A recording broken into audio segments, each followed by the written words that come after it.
prayers.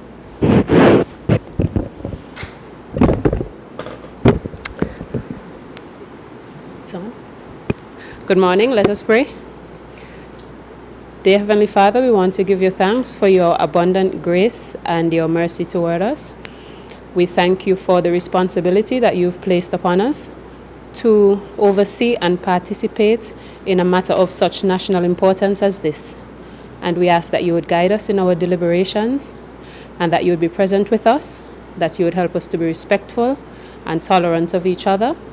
And we pray that at the end of the day, the things that are said and done here would be to the benefit of the people of this country.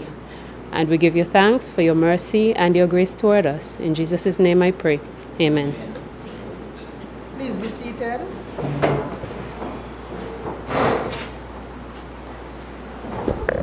Motion for the approval of the order paper as circulated. I recognize the member for Nevis 3.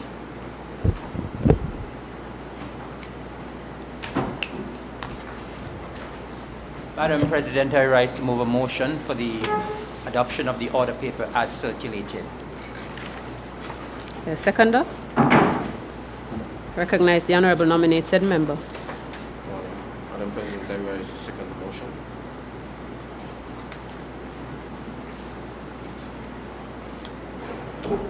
The question is that the order paper as circulated be approved. Those in favour? Aye. Those against? The ayes have it.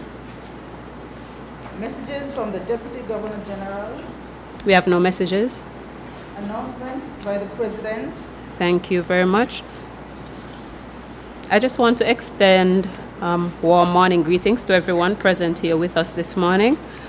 We received notice of absence from the honourable nominated member, our Minister of Health, Gender Affairs and Social Empowerment, who communicated her inability to be present here today and to express her apologies for her absence. Thank you. Papers to be laid. Questions. Member for Nevis 4.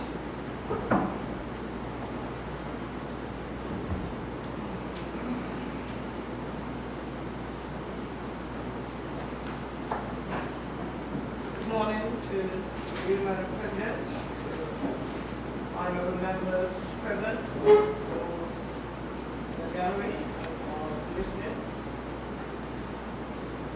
Madam President, pursuant to the provisions of the National Assembly Elections Act, I ask the following question of Honourable Mark Brantley, Minister responsible for Finance in the Nevis Island Administration. The question is, what is the proposed cost for expansion of the Vance W. Amory International Airport? How does the Nevis Island Administration propose to fund the project? And to date, how much of the required funding has been secured? Thank you, honourable member. I recognize the member for Nevis 2.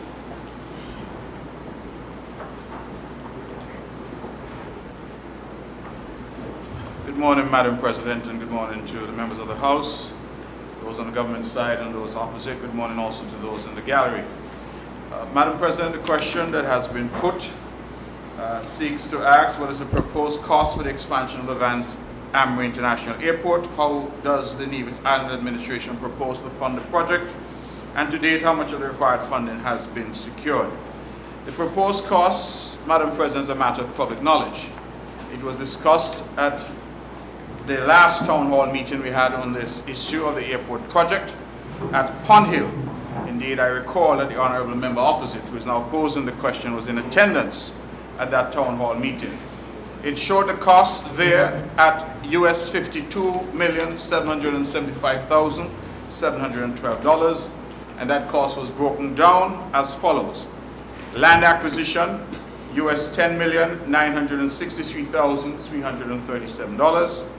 Airside expansion upgrades, US $26,360,075.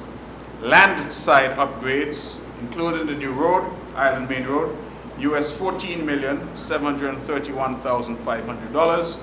and the soft costs, engineering, consultancy costs, as the case may be, US $720,800. We propose to fund, so that is the cost, Madam President. In terms of the second part of the question, how does the NIA propose to fund the project? We propose to fund the project by a combination of debt and grant financing. It goes on to ask how much of the required funding has been secured. I can answer that by saying thus far we have secured commitments for the entire amount. From one, a local bank supported by the federal government guarantee, two, a local investor, and three, the government of Taiwan. Thank you, Madam President. Thank you, Honourable Member.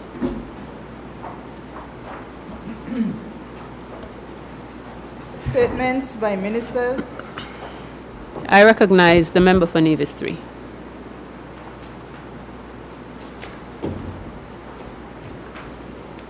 Thank you very much, Madam President, and let me say good morning to all who are in attendance.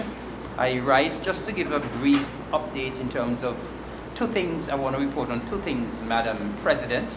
Last time we were here in early March, I spoke about these two things, and I just wanted to report briefly on them.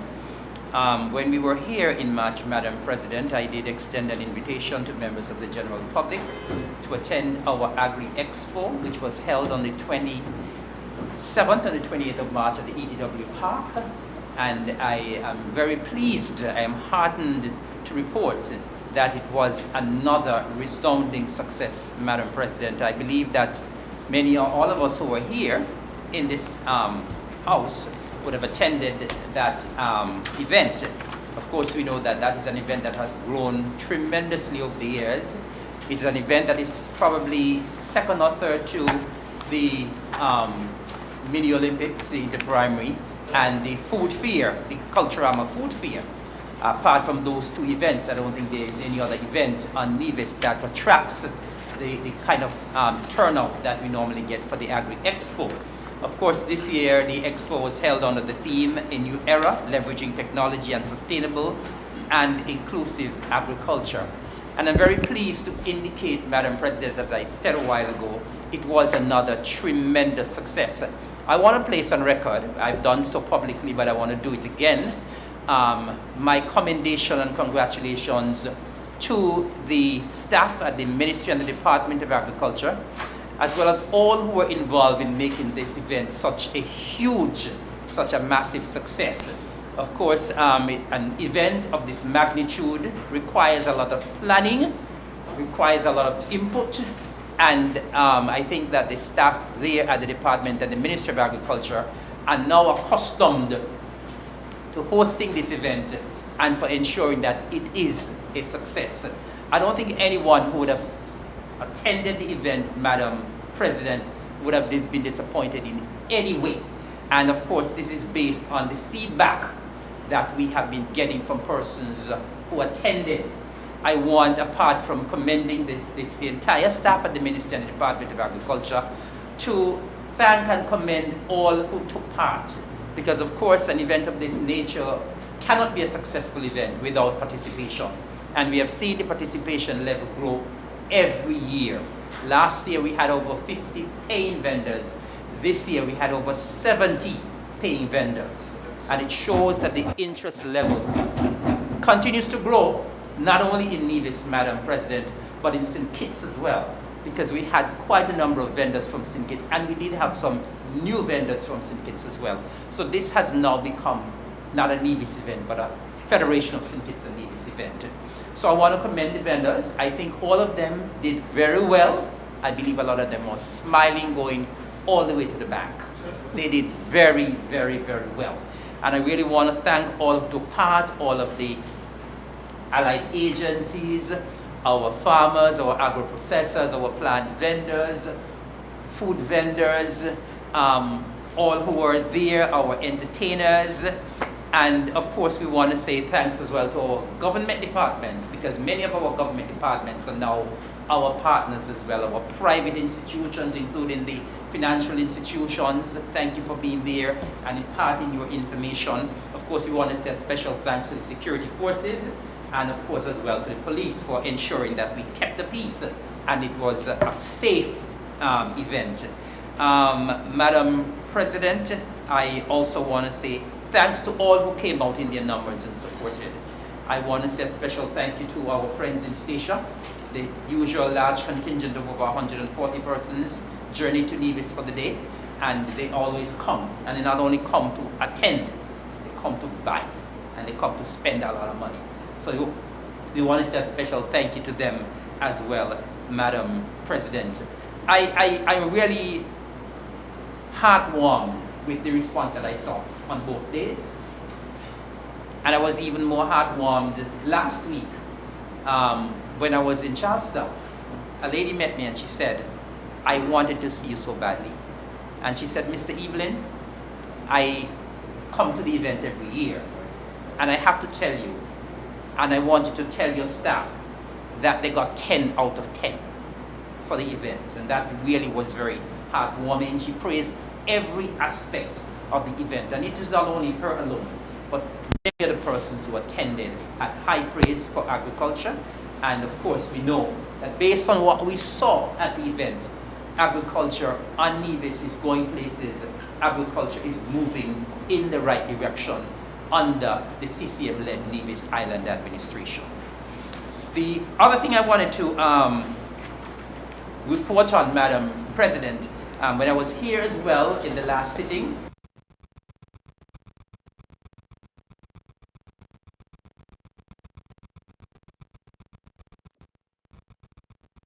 very unfortunate incident earlier this year as well.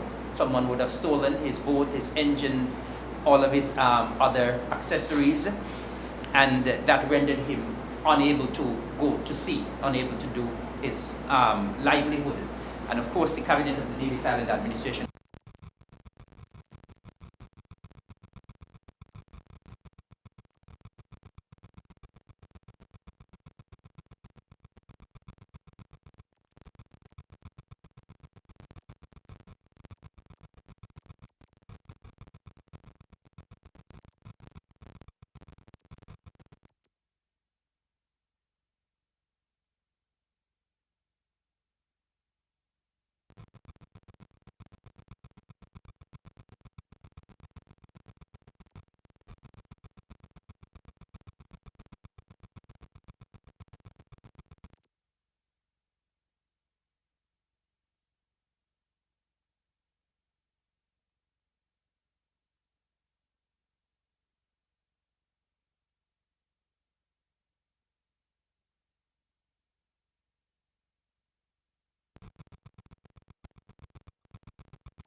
gold medal meet. So the winner of the meet would be the team that has the most gold medals.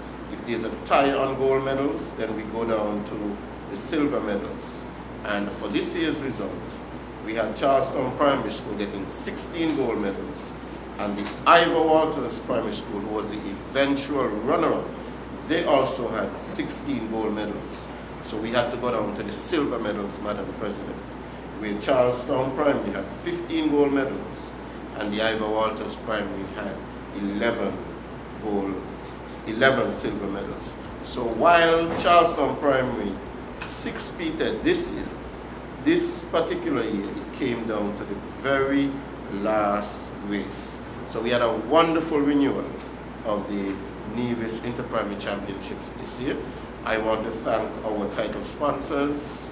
I want to thank all of the other sponsors who come out and sponsor the schools. I want to thank the staff, the principals, the coaches at the school who they always remind me that they're up at 6 in the morning to train with the students, and then they train with them in the afternoon again until in the evening. So I want to thank them for the hard work and dedication that they put in to making this event what it is. I also want to thank the parents and the students who go out and give of their time, Madam President. So that's Inter-Primary, and it was a wonderful renewal indeed this year. I also want to commend and make mention of some of our young cricketers here on the island of Nevis. Just recently we had the completion of the West Indies under-15 tournament, where we had 5 young people from Nevis who are part of that Leeward Islands team. So they would have made it into the Leeward Islands team. And they are Carice Farrell, who was the vice captain of that team, Aidan Williams, Trion Daniel, Rondre Daniel, and Mikey Sigola. I also want to mention Mr. Deshaun James, who was a part of the camp and made the team as a reserve. So out of the entire Leeward Islands under-15 team, we had 5 persons who made it onto the team, and then 1 person who was a reserve. So I want to give special commendation to these young future stars, Madam President. I also want to make mention of some young cricketers. These are female cricketers now, who have traveled to St. Vincent to represent the Leeward Islands female cricket team in the West Indies Blaze T20 tournament. And these individuals are Roselle Liebert, Saneldo Willett, Melicia Clark, and Davronique Maynard. I want to wish them the very best. I want to wish them the very best as they go out to represent the island of Nevis and to represent the Leeward Islands. I also want to make mention of some of our young people, Madam President. Oh yes, and Charlene Martin, who is a sports officer at our sports department here in Nevis. She is the manager of the Leeward Islands team for the Blaze, West Indies Blaze T20 tournament. Madam President, I want to make mention of some of our students who would have, some of our young athletes who would have recently traveled to Trinidad and Tobago to participate in the 2025 edition of the Carifta Games. And these are Nevis athletes. We had Abija Nemdari, and he would have finished 4th in the under-17 javelin. We had Keziah Phillip, who participated in the under-17 shot put. We also had Najib Kelly, and he would have participated in the under-17 boys 1500 meters, where he ran a personal best, Madam President. We have Kaimani Newton, who competed in the under-17 boys 800 meters. We also have Udell Wisdom, and he placed 5th in the under-20 boys shot put. Najib and Karmani, they were also a part of the under-17 boys 4x4 team. They would have made it to the finals, but would not have been able to get a medal. But Madam President, we want to encourage our young people, and I think that somewhere in the media it was said that the Nevis Island administration was the first entity to come forward and to sponsor the SKN athletics in terms of providing sponsorship for the team going to Carifta. So we here, Madam President, in this government, we take the development of our young people very seriously. So I want to congratulate and commend all of those young persons who would have made the Carifta team. I want to encourage them to continue to pursue their talent, and I want to appeal to other young people to look at these ones who have made the Carifta team and let them be examples to them, and use them as examples so that they themselves could work hard and continue to push and persevere, so that sometime in the near future, perhaps next year, we might have a few more persons going to Carifta, Madam President, and who knows, we might have 1 or 2 gold, silver, and bronze medals, Madam President. So again, I want to commend these young people. While we are on sports, Madam President, I think yesterday the Premier would have spoken about the news, but it's worth saying again. I want to commend Mr. Alger Newton, a young man from Bath. Well, he lives in Bath, between Jessup and Bath, in Nevis. Well, he lives in Bath, so he's a Bathman. I want to commend young Alger Newton on his promotion to the post of the Director of the Department of Sports here on the island of Nevis. And I'm particularly proud of young Newton. I think several years ago, young Newton would have been the recipient of a scholarship to go to Jamaica, courtesy of this CCM government, and to go to GC Foster College in Jamaica. And I'm very happy to see that he would have made the best of it, and to see him come back to Nevis and making his contribution to the community of Nevis, helping other young people to come up and to do as good as he has done. So I want to commend Mr. Newton. I think he is very deserving of the promotion, Madam President. One more thing before I go, Madam President. The CXC CSEC exams, they officially start next week, Madam President. And so I want to wish our young people here in Nevis who will be writing CSEC exams and CAPE exams, I want to wish them the very best. And I want to appeal to the general public to, be courteous and be mindful that our young people are writing exams. Persons who like to pass the schools with vehicles blazing music and so on, I want to ask them to tone it down a bit. This is the time when our students are writing their exams, and I would ask that the general public be respectful, and I want to wish, Madam President, our students the very best. I know that we have been doing well here on Nevis, and I would hope that this year we would have a successful overseas exam season. With those few words, may it please you, Madam President. Thank you very much, Honourable Member. Any other statements? Next item.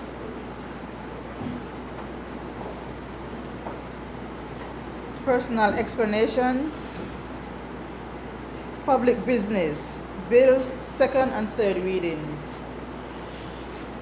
I recognize the member for Nevis too.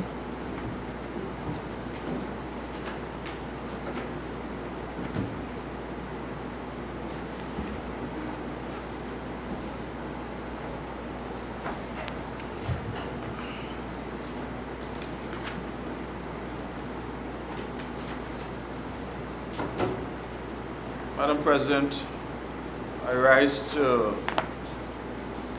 move that the bill shortly entitled the Nevis Online Gaming Bill 2025 be read a second time and to open the debate, Madam President, on that particular bill. Madam President, the bill had its first reading in this Honourable House on the 6th of March 2025. And we have now come back on this day, the 29th of April 2025, to hopefully have this bill debated and passed if it can get the support of the House. It is an important piece of legislation, and I ask, Madam President, that the Honourable House bears with me as I go through what it is we're seeking to achieve. Madam President, commencing in around March or thereabouts of 2019 and extending into the entire period of 2020, the world was struck with the first global pandemic in 100 years, and that which became known as a COVID-19 pandemic. We have since that time reopened and sought to resume life as usual. But the COVID-19 pandemic taught us some valuable lessons. One of those lessons was the overdependence of the Nevis economy on tourism.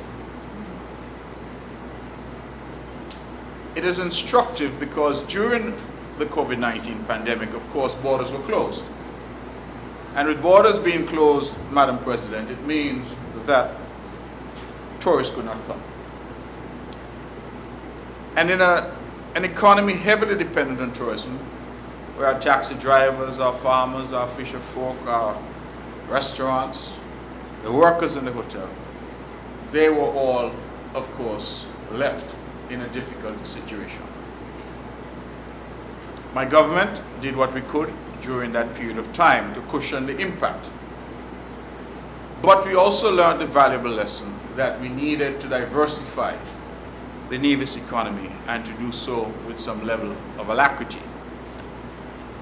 And this, Madam President, the Nevis Online Gaming Bill of 2025 is part and parcel of those efforts. What has been our strategy?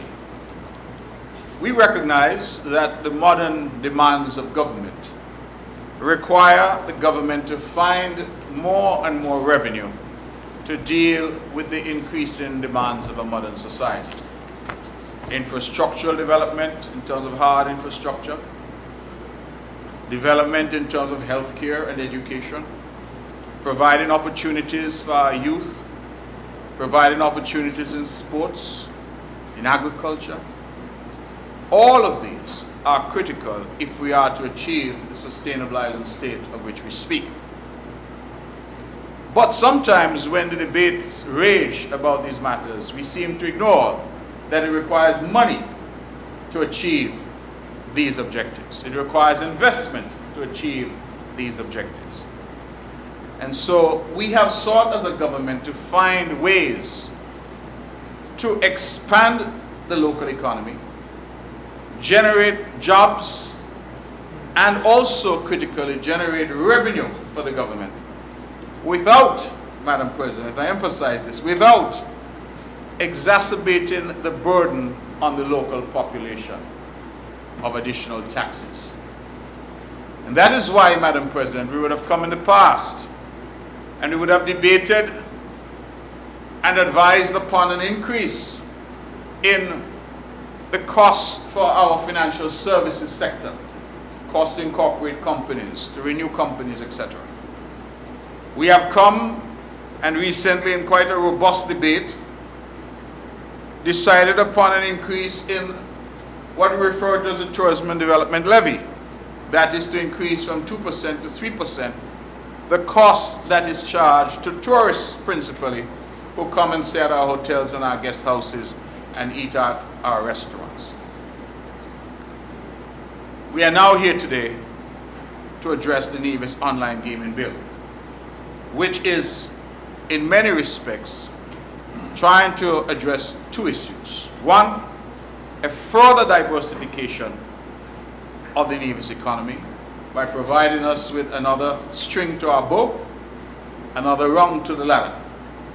And two, to seek to find a way to generate revenue for the island, which does not burden the residents of Nevis.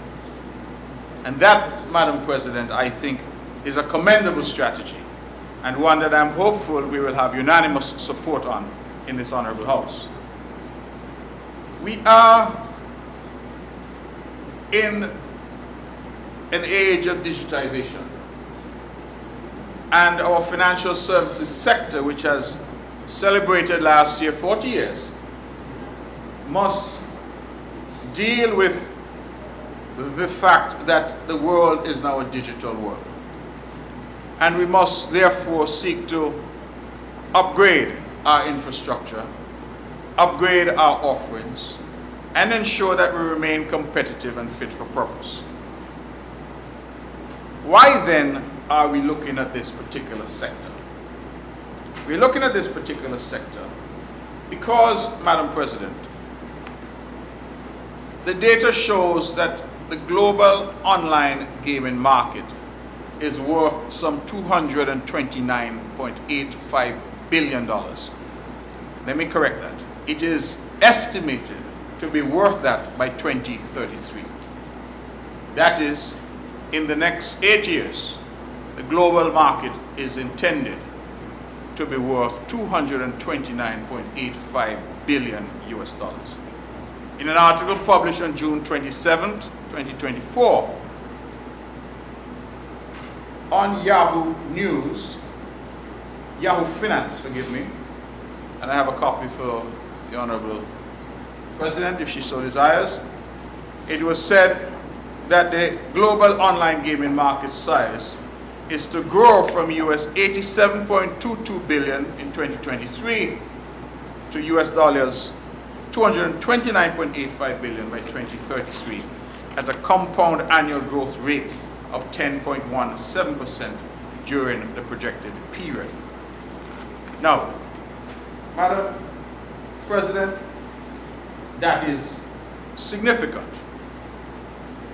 And we here on the island of Nevis, and as a government and as a cabinet, we have looked on and we have said, why can Nevis not position itself to benefit from some aspect of this anticipated growth?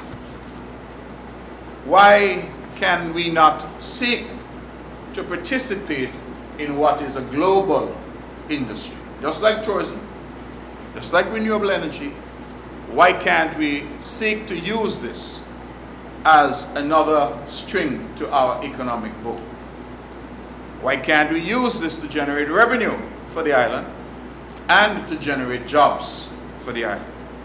And so we had discussions, including discussions with potential investors, which I will get to.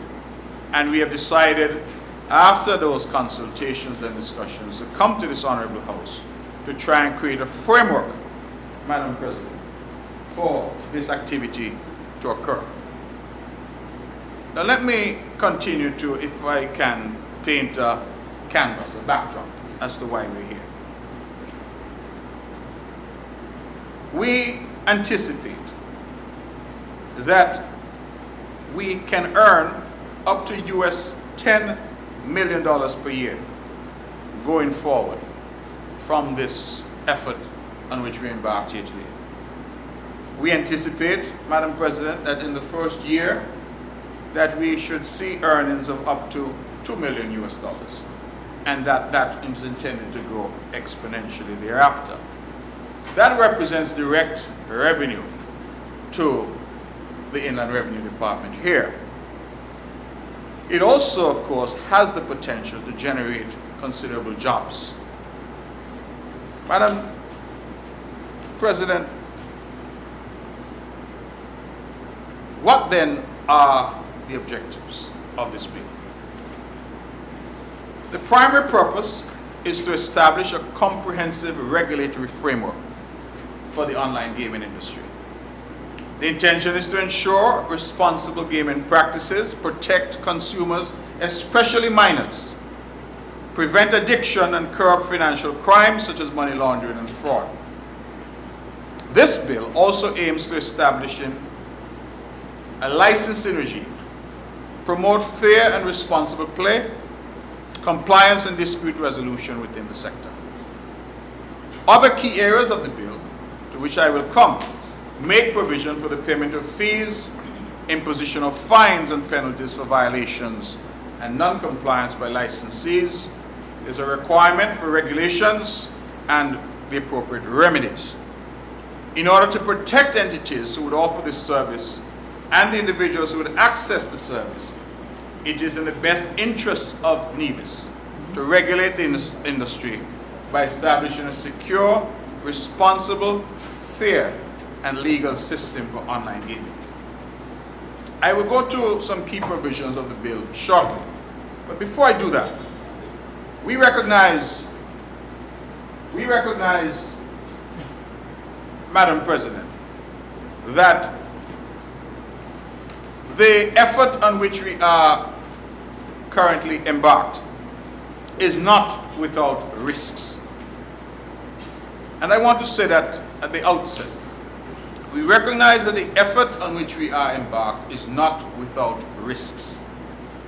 What are some of those risks? There is the risk of cybersecurity threats. There is the risk of fraud and persons seeking to access online people's information. There is the risk that exists in every form of financial activity nowadays of know your customer. Who's your customer? Who's the licensee? Who is participating in this industry? There is the risk to which I referenced earlier of what the literature refers to as content moderation and protecting minors. We need to ensure that minors do not have access to this platform. There are also, Madam President, geopolitical risks. While I will not get into it, I'm sure, Madam President, that you would be aware, as would members of the House, that there was a time when Antigua and Barbuda, our neighbor, had a very robust online gaming industry. And that industry was practically shut down by the United States of America. That has been the headline. What has not made the headlines as much is that Antigua would have taken the United States to take the United States to the World Trade, what's it called, WTO? World Trade Organization. So they dispute resolution mechanisms, and Antigua would have won against the US. The argument then being that the United States had taken actions against Antigua which were punitive, simply to protect its own online gaming industry in the United States, a matter to which I shall return. But I don't mention this to dwell on the dispute between Antigua and the US. I mention it only to say that we recognize that there are some geopolitical risks as well. What then are we seeking to do, Madam President? We are seeking, of course, knowing the risks, to address them and to address them immediately and as we start this process. We propose, of course, that we will have robust know your customer rules.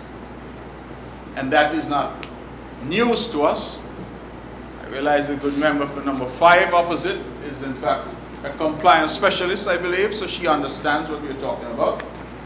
And I believe that I saw at some point that the good member for Nevis 4 was a director of an international bank operating here, so she ought to know what I'm talking about as well. And I'm certain that on our side we understand what it means to know your customer. In fact, the island of Nevis has done quite well, Madam President, in ensuring that we comply with the most robust standards. And all the law firms and all the service providers, financial services providers, our banking sector, they're all very well schooled in knowing your customer and what is required to satisfy international regulatory standards. So we anticipate robust know your customer rules. We anticipate, Madam President, using technology. I'm told that the language is something called geofencing, to prohibit participants from St. Kitts and Nevis and from geographically and geopolitically sensitive regions like the United States and parts of Europe. Put differently, the expectation would be that persons from certain parts of the world would not be allowed to participate on our platforms. And we're doing that to guard against any of the unwarranted attention like poor little Antigua got from the United States. We are ensuring through technology that those within the confines of St. Kitts and Nevis are also locked out. Now, for those out there who like to gamble, they may ask, why are we being locked out? Because we think that it's not appropriate for our people to be provided a platform to wager their wages and to spend their money through this type of undertaking. In fact, Madam President, there are parallels that already exist in the region. I was in the Bahamas some years ago and went to a casino in the Bahamas. I went there to have a drink, let me be clear. And I realized, Madam President, that at that casino, Bahamians were not allowed to gamble at the casinos in the Bahamas. I am not sure what the legislation in St. Kitts and Nevis provides, but I know a lot of locals make their way to the Marriott in St. Kitts and the gambling establishment, the casino there. But I do know that in the Bahamas, as in some other jurisdictions, the local population is ring-fenced. They're not allowed to participate. And we feel that there's good wisdom in that approach. And we anticipate that that will be reflected in regulations that will come. The protection of our minors, that's important. We do not want children getting involved with gaming, being online and having access. And we know that Nevis has a very high penetration of the internet and all things internet and all things digital. So it's important that we spell out from very early that minors, children, will be barred from accessing these portals and this framework. We have, and I will get to that, a framework that is proposed in the legislation that will see specific regulator assigned and the Minister of Finance being the ultimate decision maker in relation to licensees under the legislation. But, Madam President, I am not going to stand here and suggest that there aren't some downside risks. And so one of the other things that we're proposing to do has echoes in the history of our island. Because it was way back in 1984 when another premier, now national hero, the Right Excellent Sir Simeon Daniel, would have stood in this very house and put in place legislation to usher in the financial services sector. At the time, just one product, Nevis Business Corporation Ordinance. And of course, that one product has now been expanded exponentially. But I could understand what the impetus and the thinking was in 1984, because the government of the day introduced legislation, no doubt for the very reason that we're here today. Diversify the economy, generate revenue. Generate revenue, which is non-tax revenue. Therefore, does not burden the local population. Same thinking. But just like today, there were risks associated with introducing what has been colloquially referred to as the offshore sector. Now this is the financial services sector. And so one of the things that the government then in 1984 did was to partner with a sole operator. In essence, they created a monopolistic situation where only one entity was licensed to provide the service, and that entity was Morningstar Holdings Limited. I believe they're now called Trident Trust. Am I correct? Yes. Trident Trust. That entity, Madam President, was given an exclusive arrangement for 10 years. And what that did was that it allowed the government of the day to only have to deal with that entity, rather than having a multiplicity of licenses that it would have to deal with across the landscape. We have looked at that model, and we feel that there is some value in it because of the risks that we anticipate this particular industry might pose.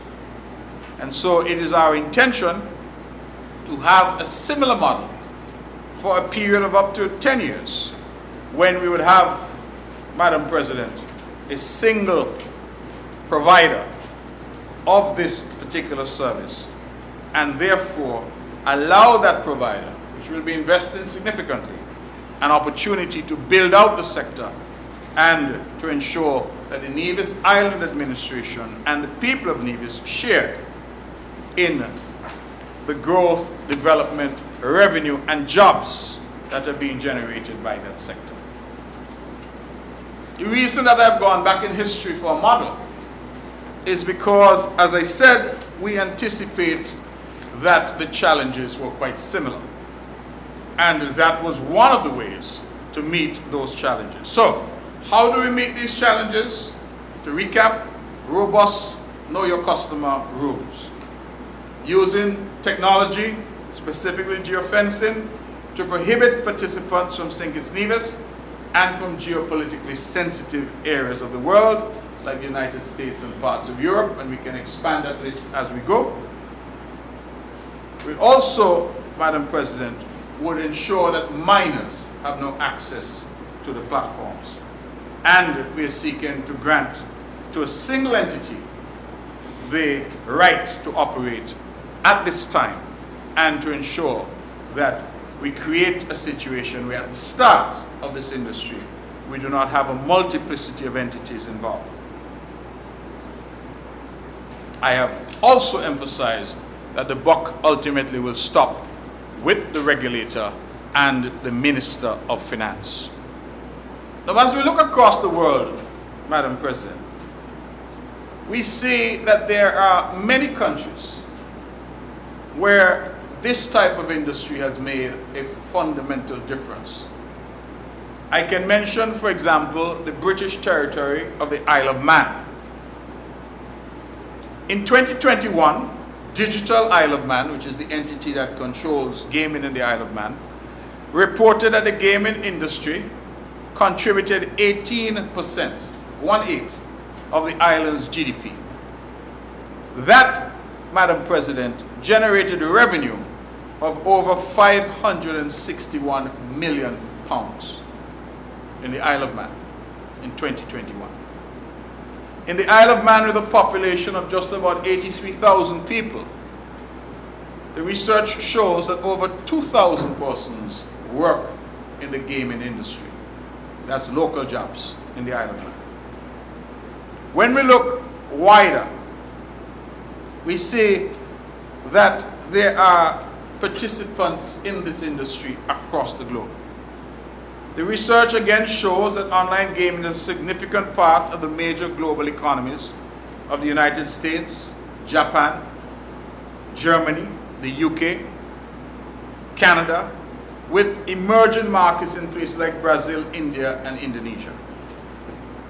In fact, Madam President, after the United States Supreme Court legalized sport betting in 2018, the US has seen an explosion in online gaming, with states like New Jersey, Pennsylvania, and Michigan leading the way.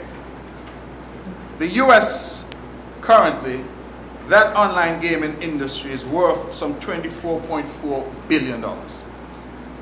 The US is closely followed by the United Kingdom, where the industry generates some $14.6 billion. Australia, where the industry generates some $10.7 billion. Japan, where it generates $6.5 billion. Germany, where it generates $4.3 billion. And Italy, where it generates $2.9 billion. All of these are annual numbers generated from gaming activities in these countries. And the reason I've listed them is because we see some of the major economies of the world. United States, United Kingdom, Japan, Germany, and then we have Italy and Australia bringing up the top 6 in terms of global participation in the online gaming world.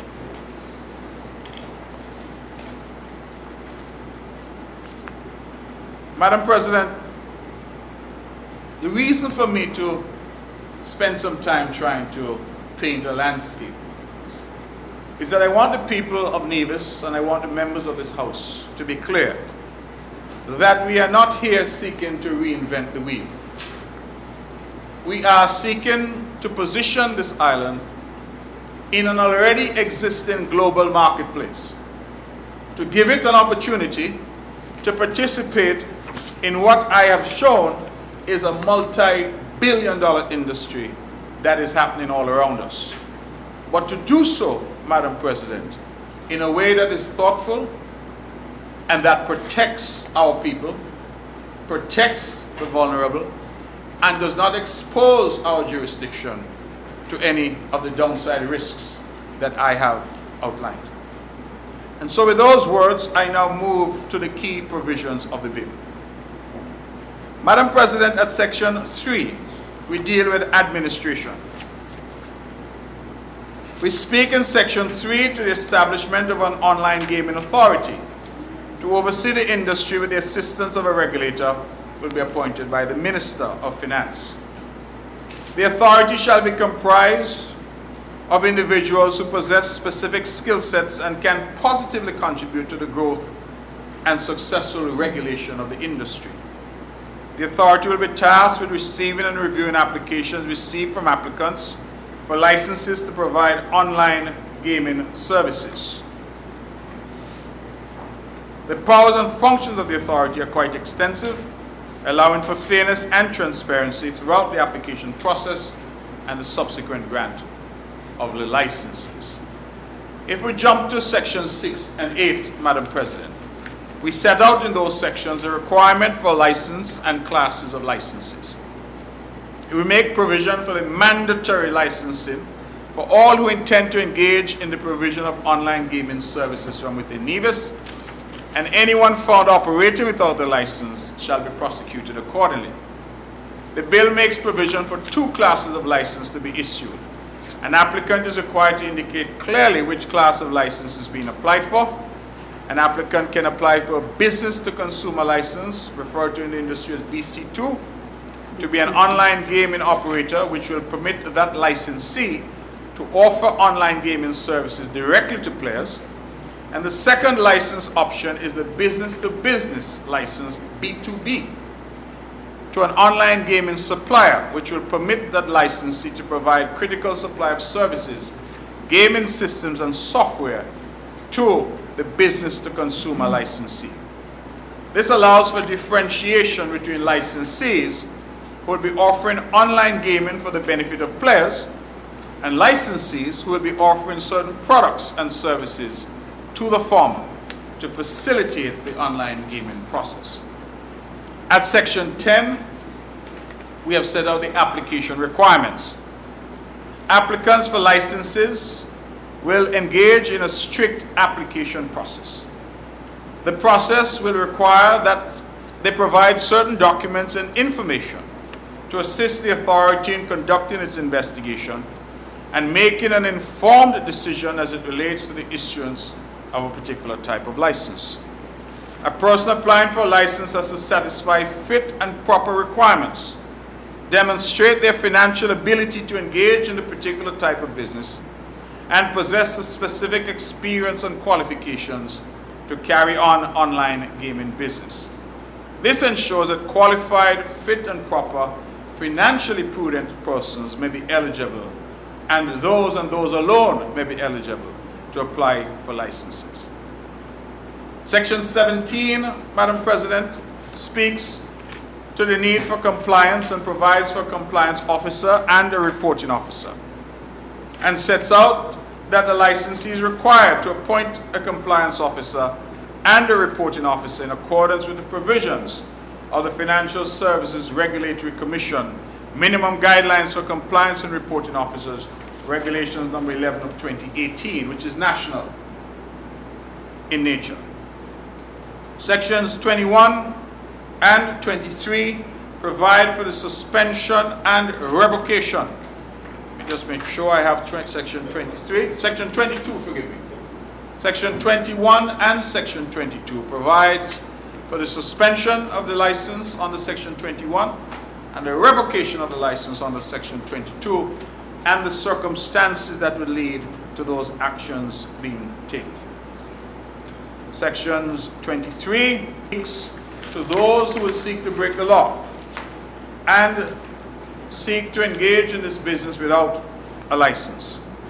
And it goes on to provide that a person who is suspected to be carrying on online gaming services without a license issued by the authority may be subject to prosecution in the magistrate's court, and it sets out the process that we hope can be followed to achieve that.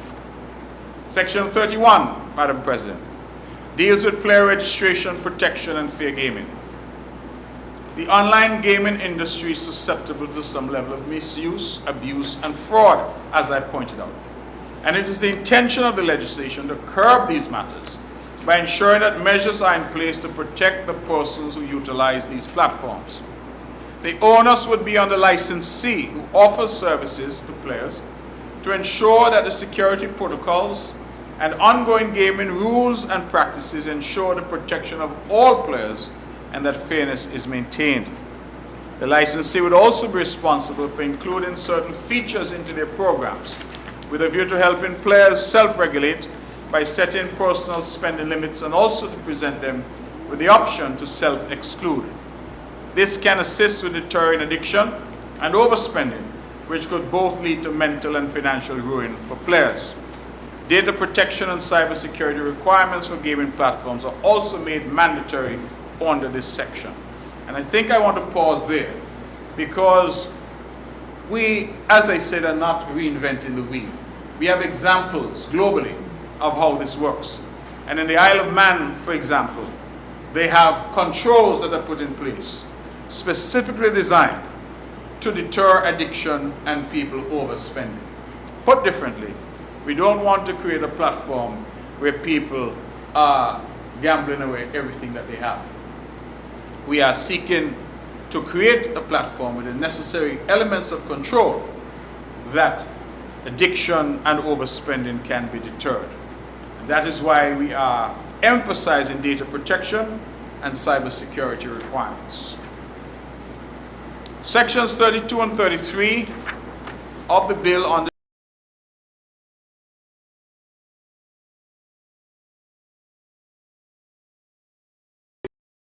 let me emphasize that age verification and control mechanisms to prevent underage gaming are required on the platforms offered by licensees.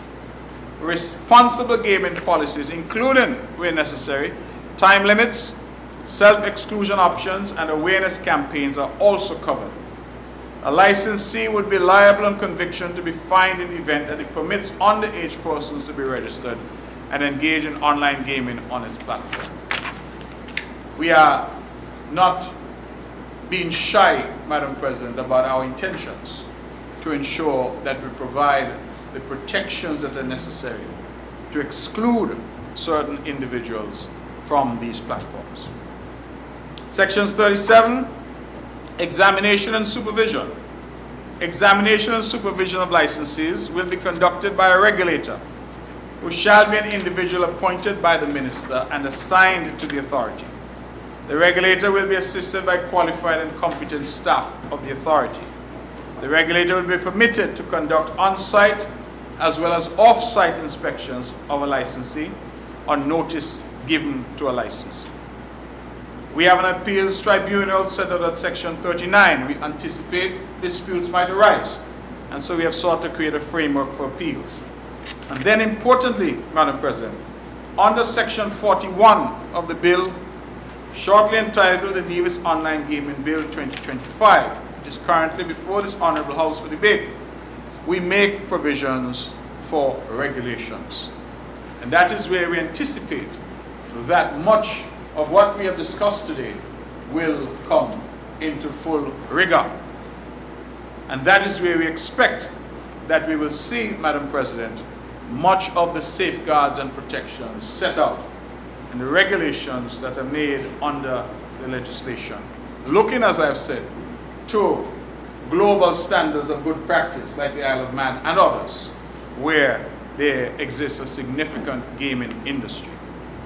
The expected outcomes of the legislation, Madam President, we want to create a safe and regulated online gaming environment. We want to enhance consumer protection and responsible gaming culture. We want to increase government revenue through licensing and fees.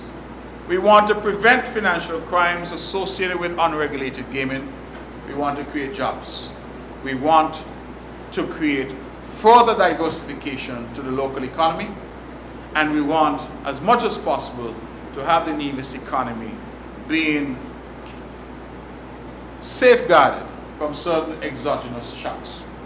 As I said that, Madam President, during the COVID-19 pandemic, one of the things that continued to earn for St. Kitts and Nevis at the national level now, that was unaffected by the closure of the tourism industry, was a citizenship by investment. And the statistics will show that significant revenue, hundreds of millions, would have come in to Bastia during the period of COVID. That, to my mind, is indicative of what can happen when we are not solely dependent on any one industry.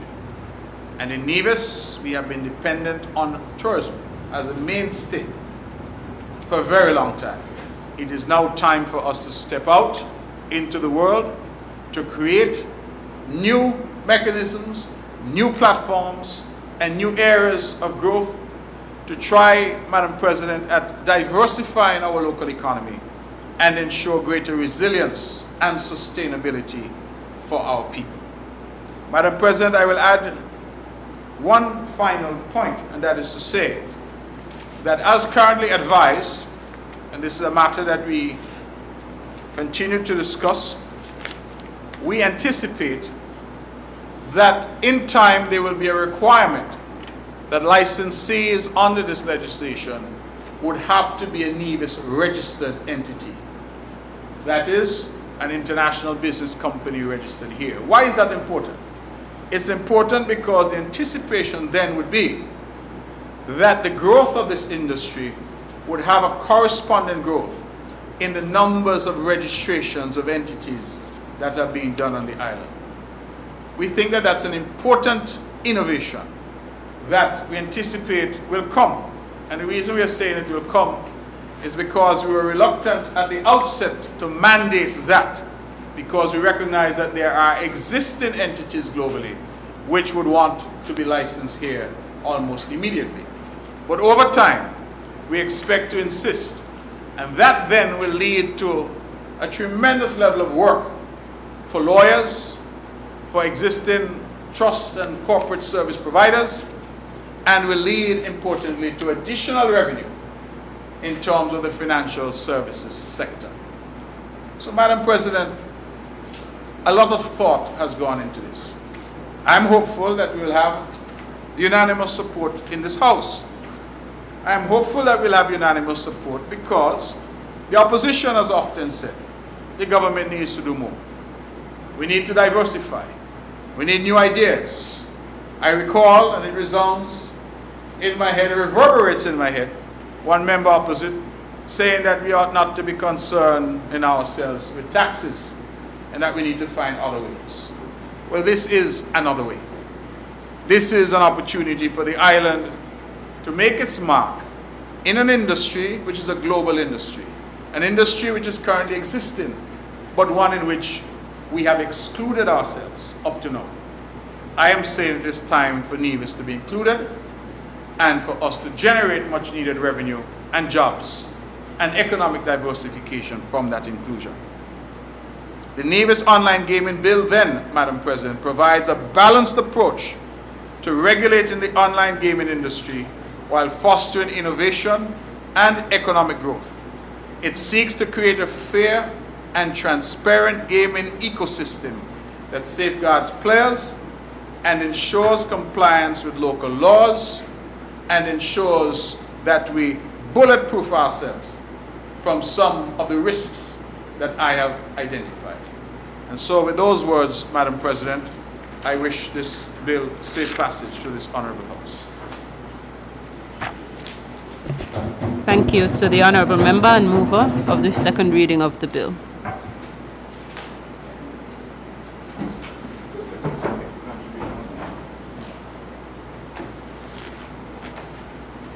Madam President, I rise to second the motion and reserve my right to speak.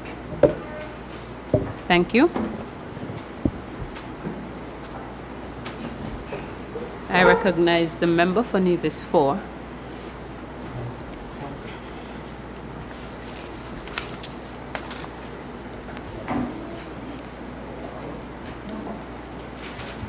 Madam President, good morning to you again. Good morning. To all listening and present. I rise to make my contribution, Madam President, from the opposition bench to the Nevis Online Gaming Bill 2025. Madam President, legalizing online gaming in Nevis, I agree, presents significant opportunities for economic growth and diversification. However, it also introduces the potential for societal conflicts and financial crimes. Now, Madam President, we have spoken on numerous occasions about the need to diversify Nevis's economy. And online gaming can introduce new revenue streams through licensing, fees, taxation, etc., and would therefore minimize the reliance on traditional industries such as tourism.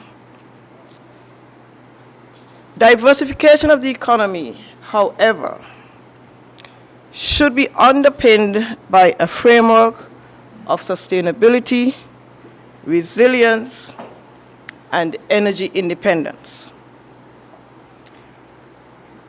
It has been reported that the online gaming industry is valued at approximately $230 billion, and an annual growth rate of 10.17%.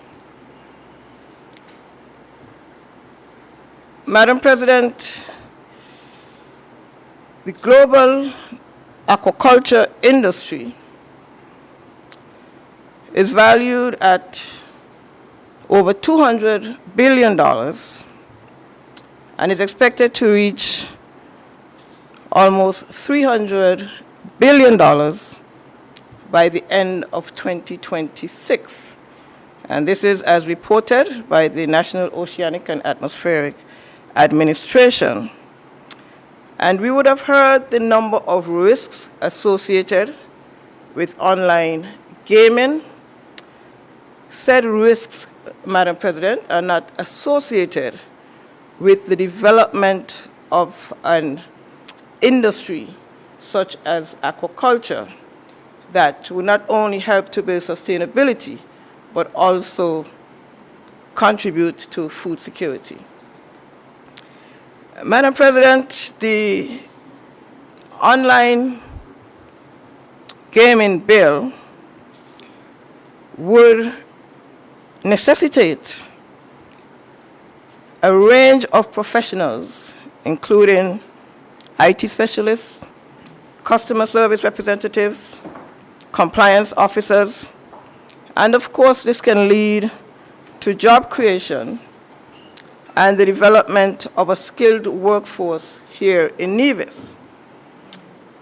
Online gaming industry would also require the need for robust digital infrastructure, meaning we must have reliable internet service and the necessary infrastructure to deal with cybersecurity. And so a new line of professionals may emerge as a result of this industry. However, Madam President, the proposer of the bill indicated that Nevisians would not be able to participate in the online gaming. And so the risk associated with addiction may be addressed in that regard. However, as a society, as a largely Christian society, there are still concerns about social and religious conflicts. And these, as we know, we have seen in other places, can still lead to societal tensions. Because even though Nevisians may not be allowed to participate, it is still something that we would be identified with and we would represent. I'll take just a brief moment, Madam President, to indicate that while in a largely Christian society, the Bible does not speak to gambling as a sin per se, but we do know that the Bible speaks about the love of money, get-rich-quick schemes, and really that the love of money is the root of all kinds of evil. And so, Madam President, while there is some effort to protect the Nevis population, we still must look at what can be the impact of this type of industry on our society. The member would have spoken about the potential for financial crimes and what necessary measures would be put in place to try to combat those issues. And Madam President, I do believe that a regulated framework and a legal framework can help to address some of the concerns that may arise to a bill such as this. However, the regulatory framework must seek to minimize ambiguity as much as possible. And so we recognize that there would be a management company to recruit and appoint staff to the Nevis Online Gaming Authority. And while there has been details with regards to the requirements of the authority, I have not seen, Madam President, the requirements for the eligibility of a management company. We also see that the management company would report to a board. Again, we do not see any indication of whom the board shall be comprised of. And then, Madam President, when we look at Section 4 of the bill, 4, powers and functions of the authority, it says the authority shall have authority for the implementation and enforcement of this ordinance with jurisdiction over all licensees. And when you look to Section B, below 1B, it says that the authority shall make recommendations to the minister. And in my mind, if the authority is only responsible for making recommendations to the minister, then that could create some ambiguity as to who would be actually responsible for issuing the license. Madam President, under the same Section 4, it says that the authority would have the responsibility to monitor, review, and audit the activities of licensees to ensure compliance with this ordinance. This is the authority. Now we know that under Section 6, the bill speaks to a regulator that shall have the responsibility for examining and causing to be examined licensees and so forth. And so, Madam President, the regulator, while identified as separate from the authority, there seems to be a potential for some duplication of responsibilities in that regard. What I found a bit interesting is that still under Section 4, it says, number 2, a person or licensee aggrieved by a decision made pursuant to the authority shall have a right to appeal that decision to the authority. And so I beg the question, if the authority renders a decision and the appeal is made to the authority, what can we expect the outcome to be? I note, Madam President, that under Section 22(4), that under Section 22(4), it says that a licensee aggrieved by any decision of the minister may apply to the appeals tribunal. And so, in line with the intent to try to minimize areas of ambiguity, I am asking whether or not a person or licensee aggrieved would appeal to the authority or would they appeal to the tribunal. Madam President, number 5 speaks to the management of the authority. And it speaks that to the number 1, the authority shall be managed by the management company. And as mentioned before, Madam President, it is not clear what the criteria would be for the management company that would be given the responsibility of managing the authority. And below it says that the management company shall be a local company. Madam President, under Section 5E, it says that the collection and accounting of licensing fees due to the authority shall be collected by the management company.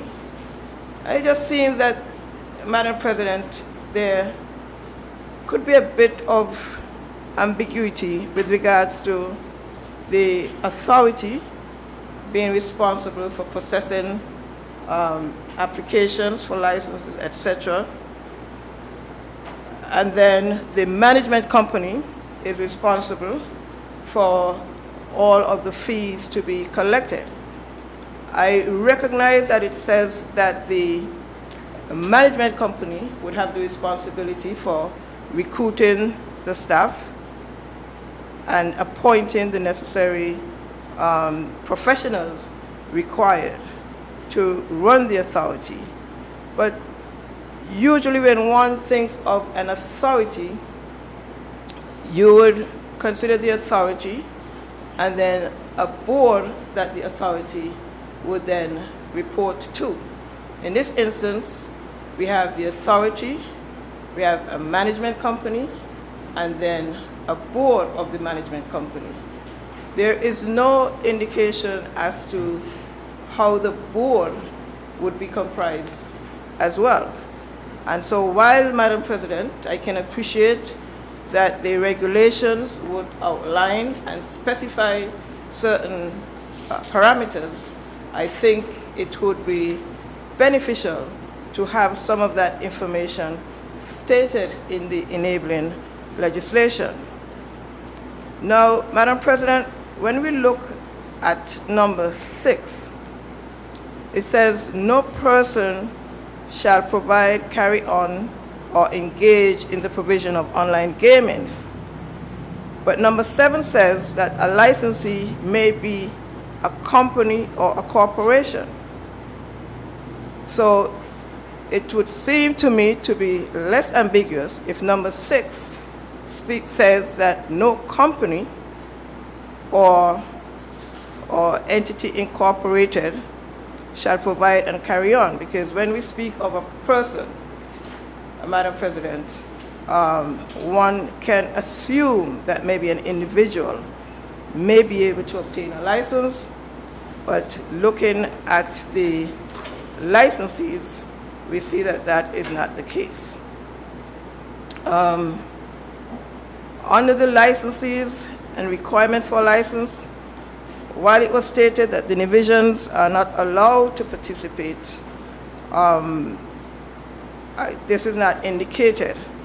In fact, as far as the requirement for license is concerned, it says basically that you must be a company or a corporation established in Nevis or an entity incorporated or established under the laws or jurisdiction of Nevis. Madam President, I would have indicated earlier that I do believe that the bill could contribute to some diversification of the economy. I also said that I believe that where we have ambiguity and potential for loopholes is where we oftentimes end up in problem. And so I think in those instances, again in number 10, where it says that a person who requires a license, unless there's a definition for a person to be a company or entity, where it says a person who requires a license, I think that language should be consistent with a company or corporation that requires a license. Madam President, Section 10(7) speaks to whether or not a person or an applicant is fit and proper. And it speaks to honesty, integrity, business and professional reputation, and a list of other suitable characteristics. Madam President, Section 8, however, speaks to the possibility of previous conduct and activities in business of the person in question, such as a committed offense involving fraud, dishonesty, or violence. Madam President, Section 8 says, without prejudice to the generality of the provisions under Section 7, it says, regard may be had. Now, I think, Madam President, when we're looking at online gaming, I think regard must be had, rather than may be had, to whether or not the persons of the company would have committed an offense involving fraud, dishonesty, or violence. And again, to minimize ambiguity and to help to lessen the loopholes, I can recall not too long ago that a lawsuit was filed, and there was a loophole saying that on the government side, they did not have the authority to issue the order that they did. And so, Madam President, I would want to ensure that in my contribution, I try to minimize those loopholes where possible. Section 12, Madam President, speaks to collaboration with other agencies. And while it speaks to Ministry of Finance and Financial Intelligence Unit, I do not see, for example, Madam President, and I know it says may, lies, but I am not seeing the Financial Services Regulatory Commission, which is referenced. And so I think the Financial Services Regulatory Commission should be one of the agencies listed in this section with regards to collaboration. Later on, we would see that that the Financial Services Commission must be consulted on different matters.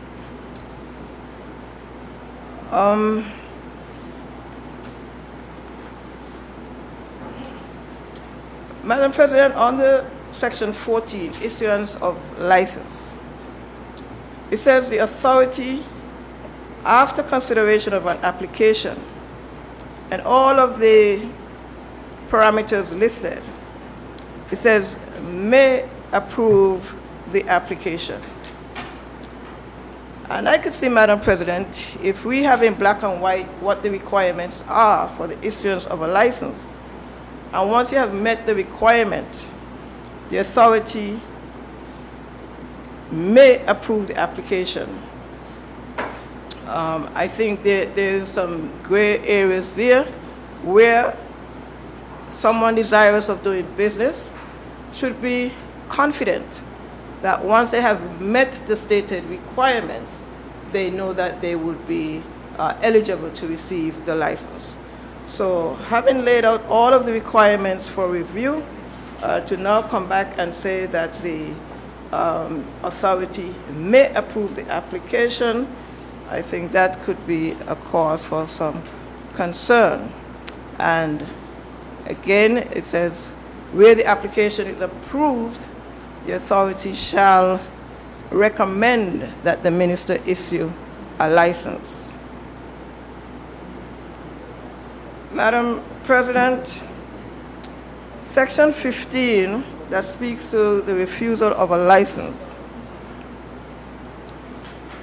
Section 1 says that the authority may recommend that the minister refuse to issue a license. Section 2, however, says, where the minister refuses to grant a license, the minister shall give reasons for that refusal. Now, Madam President, I do not think that the minister is the one who should be responsible for giving the reasons. I think the reasons should come when the recommendation is made. And so the authority may recommend that the minister refuse to issue a license to an applicant, and they must also give the reasons why they make that recommendation. And so while it can be seen that the minister would be the one to inform the applicant, even this I have a bit of a query about. But, if the minister is to be the one to inform the applicant, then the minister informs the applicant of its decision and the reasons provided by the authority. I find, Madam President, that there are opportunities here whereas the bill may not intend for the minister to be burdened with some of these requirements, as it is written, it would indicate that the minister is the one that shall give reasons for the refusal and inform the applicant. Madam President, if we look at section 21(2), we can see where a license is suspended, the authority shall record the reasons for suspension and notify the licensee. So in one instance, you have where the minister is responsible to notify, and in another situation, you have the authority is the one responsible to notify. And again, Madam President, when you have ambiguities, it provides for loopholes, and we end up in situations where we would not want to have our beautiful jurisdiction. Madam President, Section 18 of the bill, with regards to publication of licenses, it says that the authority shall publish a list of licensees, and it says the information that is to be contained. However, it does not indicate when it is to be published and where it is to be published. But if we look at Section 21(3), we would see there that notices shall be published in the Gazette and on the official website of the authority. And so I think there would be no harm in providing that information so that persons can know where they can go to find out if they have received their license.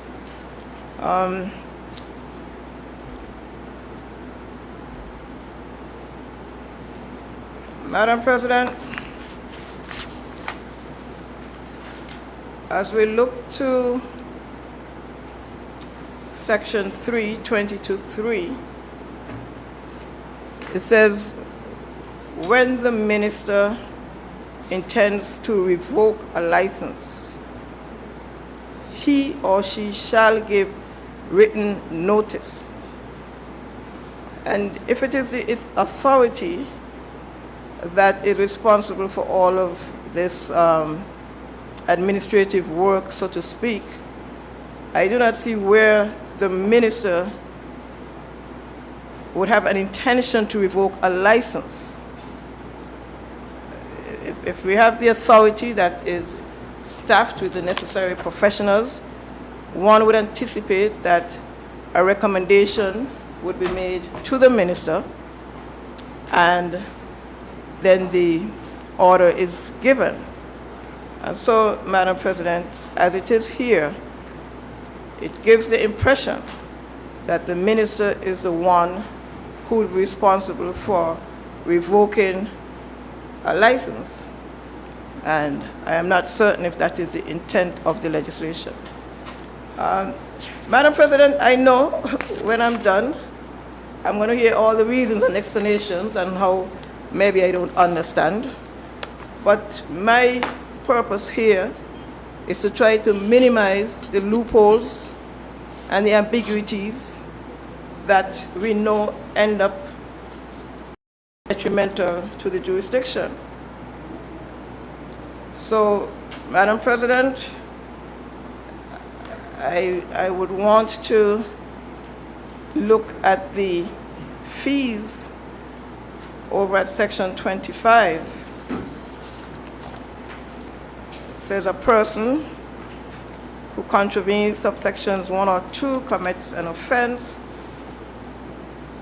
and a fine not exceeding $10,000. Remember which section are you on? It's 25(4). 25(4). And Yes. Madam President, a fine not exceeding $10,000, I don't think it's a significant enough deterrent. Yes. I don't think it's a significant enough deterrent where we would have heard about the value and the amount of funds that can be generated from the industry. 1 day without a license can generate, I'm certain, significantly more. And so the fines, I think, should be more,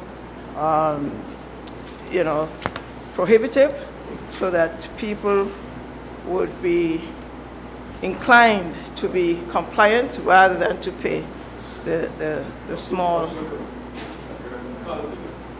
50,000. 50,000, I think, would be more of a deterrent than what is here. Madam President, when we look at 27.4 with regards to renewal of a license, again here it speaks that the authority is the one that has the responsibility to notify the licensees, right? However, when you look at number 5, it says the minister shall deliver that notice of refusal. And I just think that these, to me, you have an authority, you have a management body. I know the minister is not going to be the one that is writing or providing these documents. So here you're now going to have the NIA, the Ministry of Finance, getting involved in preparing these notices. When you have an authority and a management body and the board, so I really do not think that the minister should be the one responsible to deliver the notice of refusal. We very well know that when there is ambiguity, we heard of a situation where the wrong person was served with a lawsuit, and we ended up in court to be told that we can be sued and we have legal responsibility, etc.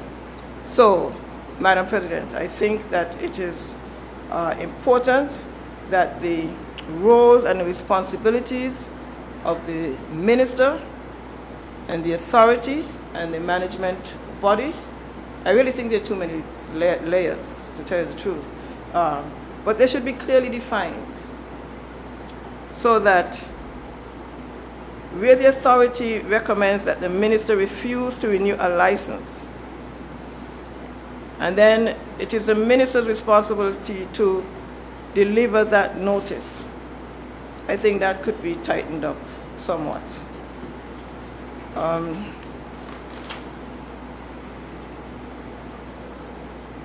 I anticipate, I see the fees and the penalties, and I see that there would be a schedule, which I think it would go for ease of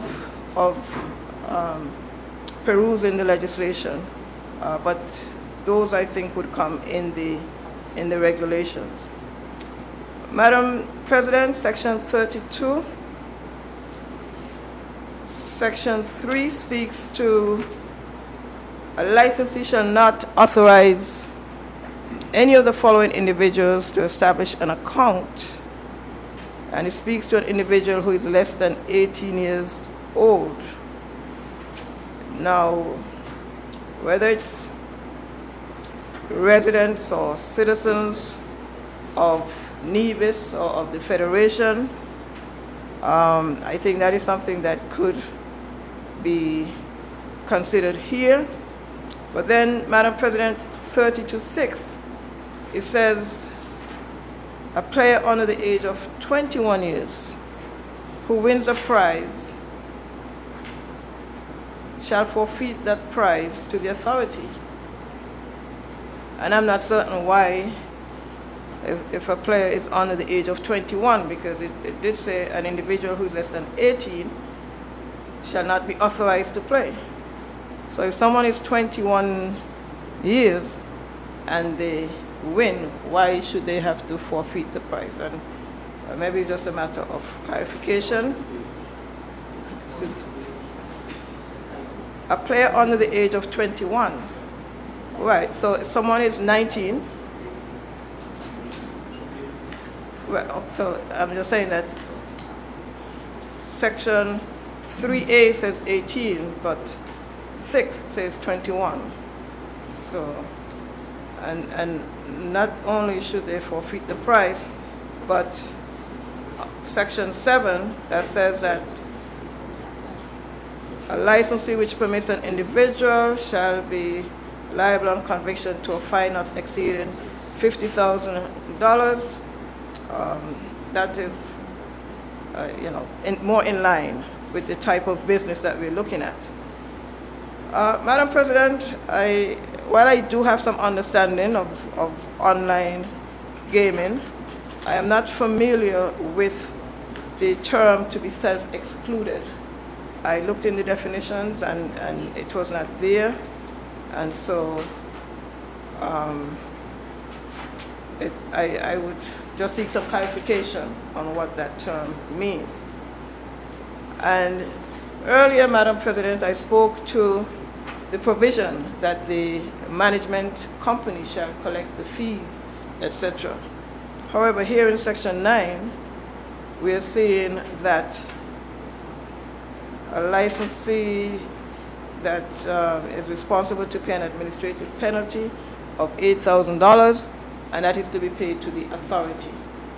And I'm just seeking clarification as to why that amount is to be paid to the authority and not to the management company, Madam President.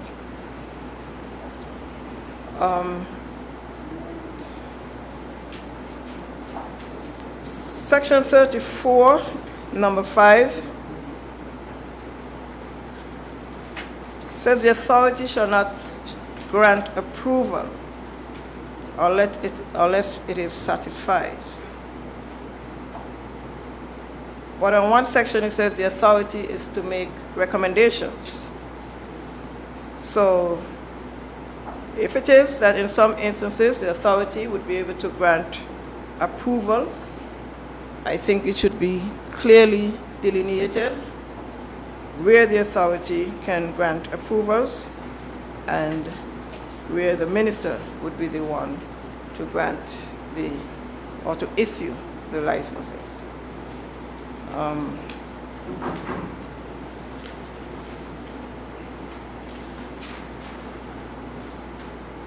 Madam President,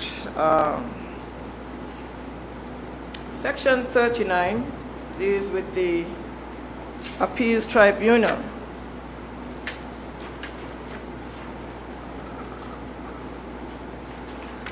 And while I mentioned before that we have no indication of how the board of the management company would be comprised, divisions are not allowed. I don't know if it's divisions or petitions and divisions would not be allowed to partake. Would they be allowed to be members of the board? That is something that I would want to know. But then, Madam President, Section 39(2) says that the Appeals Tribunal shall be comprised of 3 individuals, all of whom are to be appointed by the minister. Madam President, I don't think that that is good governance, that the minister who is responsible for issuing the licenses is then the same person responsibility for establishing the Appeals Tribunal. I think there could create an atmosphere of conflict here. And I think, Madam President, to the extent that we can, an attorney at law is to be one of the members appointed by the minister. I'm not certain if there's anything that would preclude the from recommending an attorney at law, an independent individual with the requisite skill, an independent individual with experience in finance. I don't know if there's anything that would preclude the Financial Services Commission from making a recommendation. I think it's definitely not good governance for the person responsible for issuing the licenses to be the same person appointing the appeals tribunal. And so, Madam President, again, the importance of a strong regulatory framework is important to ensure that we can maximize the benefits from an industry such as this. And so, Madam President, I would want to recommend that the public is adequately informed and educated about the online gaming, the risk associated with, so that to the extent possible, you can have some alignment with the industry officials as well as local leaders, religious leaders, etc.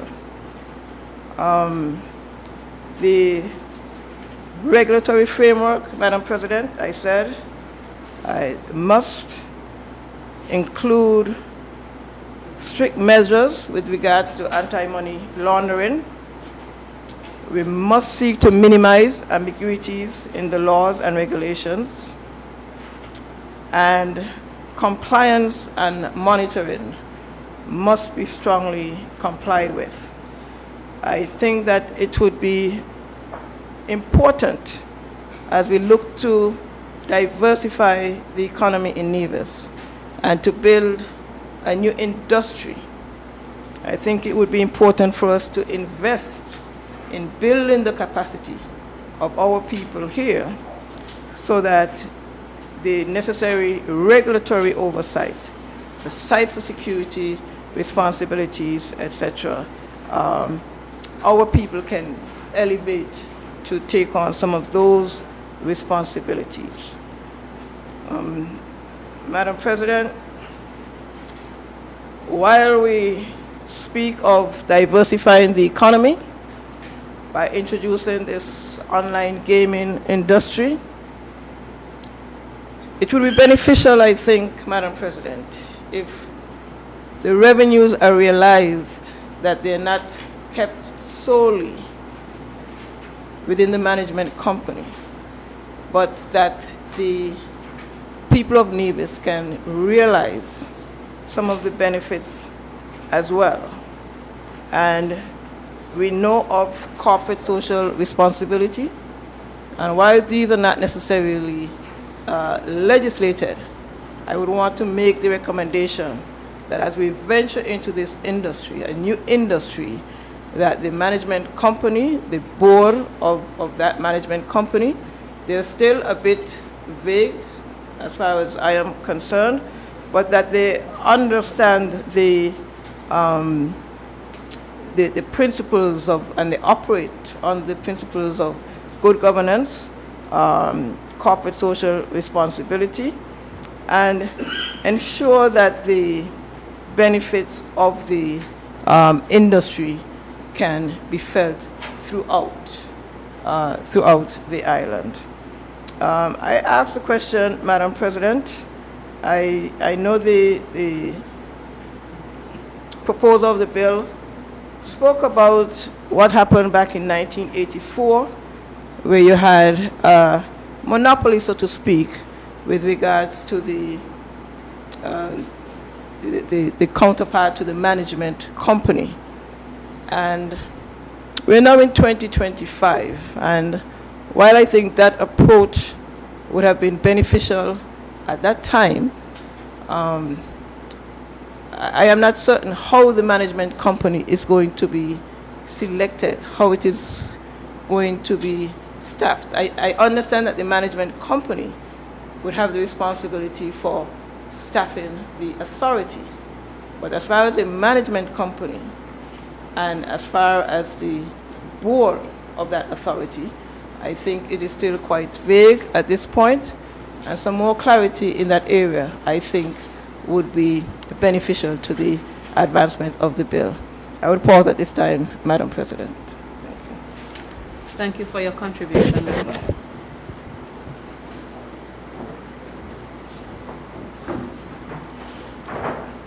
I recognize the honourable nominated member.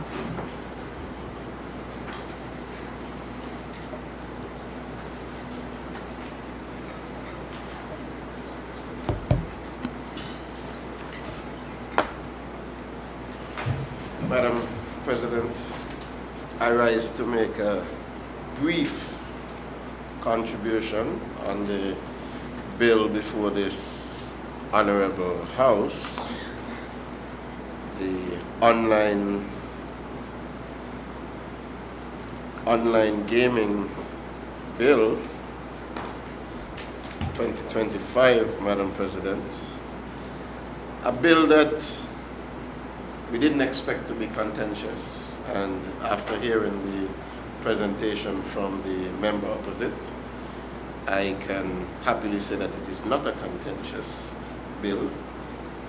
I want to thank the member opposite for her contribution and for the few areas that she has pointed out. Madam President, I think this bill is something that is needed here on the island of Nevis. Many times we have heard persons come to the Honourable House and have said that we need to diversify our economy here on Nevis, that we are too dependent, we are overly dependent on tourism. We have been overly dependent on tourism for many years. And in recent time we have heard talk about CBI, that somehow in Nevis, because we want to benefit from CBI, that is problematic, that somehow we are begging for those CBI benefits. But this online gaming bill, Madam President, presents an opportunity for us to add, Madam President, to diversify our economy. As the mover said when he presented, Madam President, the global, Madam President, the global economic benefit from online gambling today is at about $82 billion, Madam President. And it is expected to grow to over $230 billion over the next 8 years, Madam President. This is an opportunity for us here in Nevis to get in on this action. By bringing this particular legislation at this time, we are putting in place a framework, Madam President, so that online gaming could be carried out in Nevis and from Nevis in a way that is legal, in a way that is manageable, and in a way that protects the citizens and the people of Nevis, and especially, Madam President, the young people of Nevis. Because, Madam President, make no mistake about it, with or without this bill, online gambling is going to happen. I would want to say, Madam President, that perhaps online gambling is already happening. There are so many, with the proliferation of the internet, with the proliferation of cellular technology and The fact that now everybody has a cell phone and there are apps on these cell phones. There are apps that are provided for online gambling from right here on Nevis already. But Madam President, we do not have any type of regulation in place to govern this. So we are hoping, Madam President, that through this bill, we would be able to regulate what emanates from Nevis and also what comes into Nevis, Madam President. I think it would behoove us all to believe that somehow online gambling will happen everywhere else in the world, and that here in Nevis we could remain in a cocoon where we will not participate in online gambling. I do not think that it would be wise for us to believe that we can cocoon ourselves away from what the rest of the world would be doing.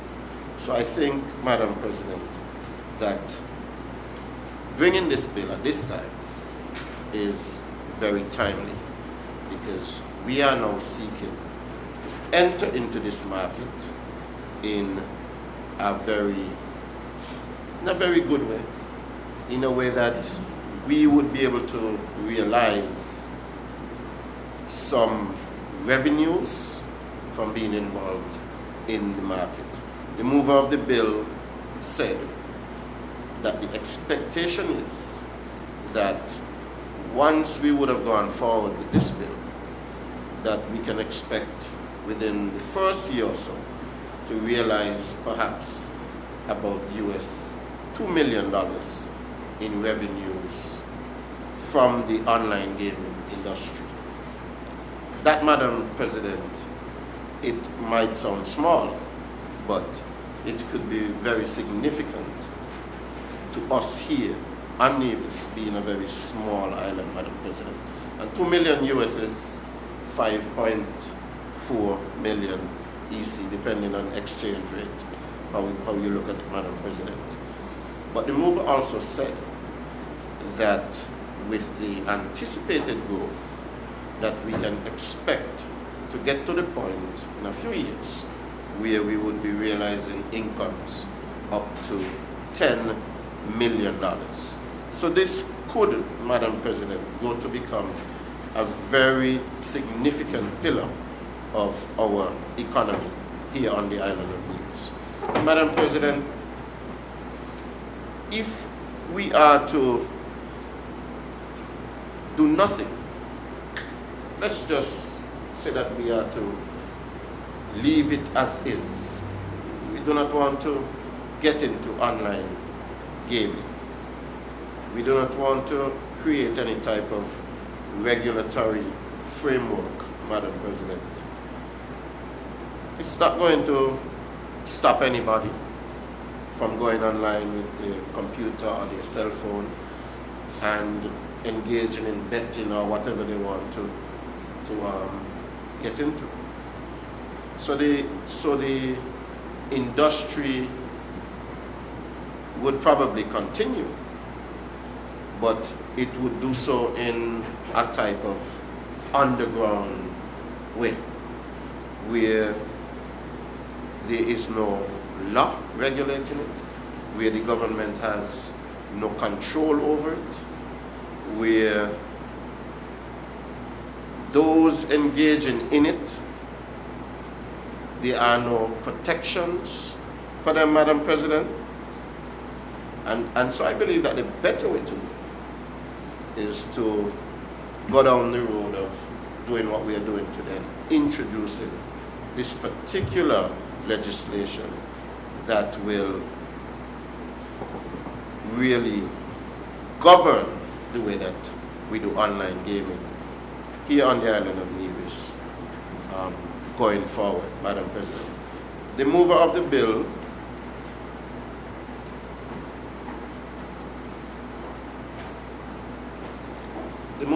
Madam President, would have also spoken about the fact that we anticipate that there could be some issues with the bill,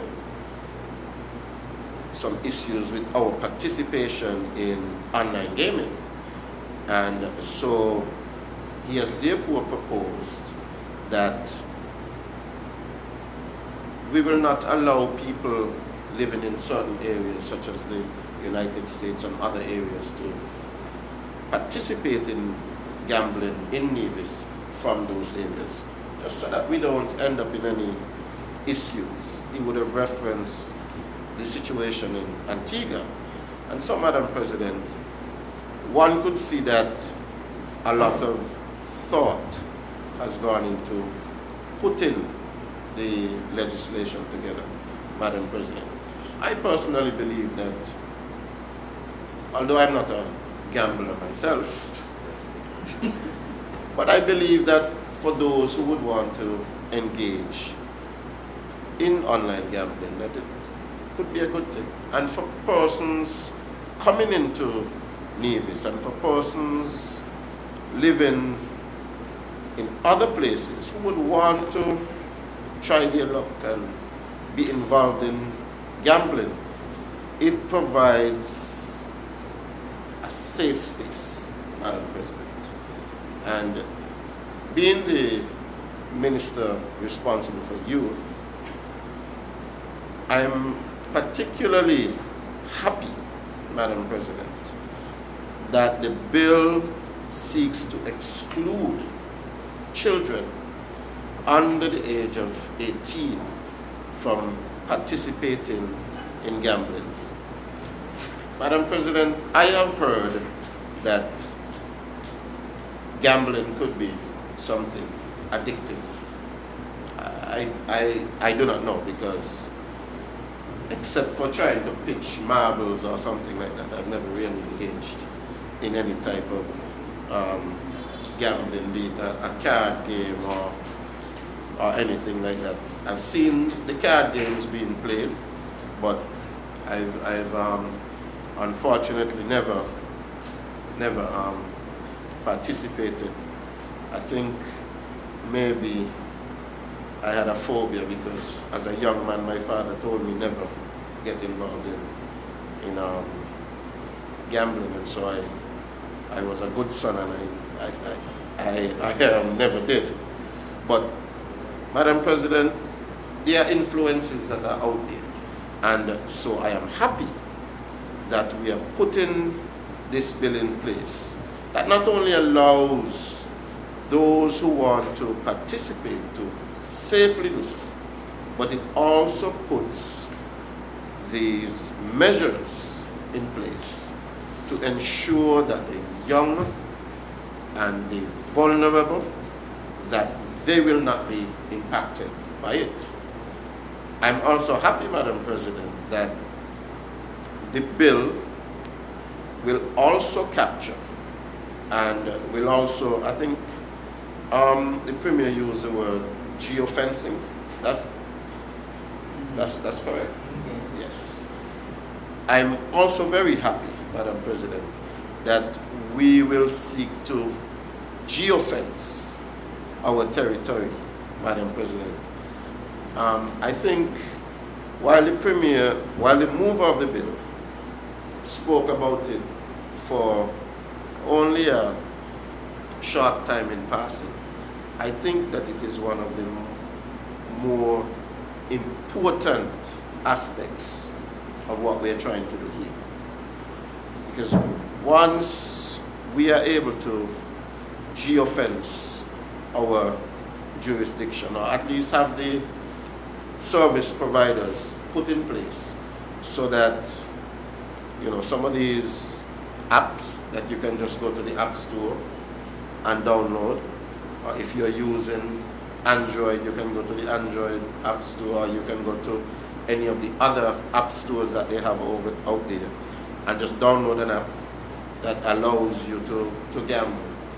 And in many cases, these apps, they do not discriminate, they do not differentiate on whether it's a 6-year-old who has the phone, or a 13-year-old, or or a 15-year-old who has the phone.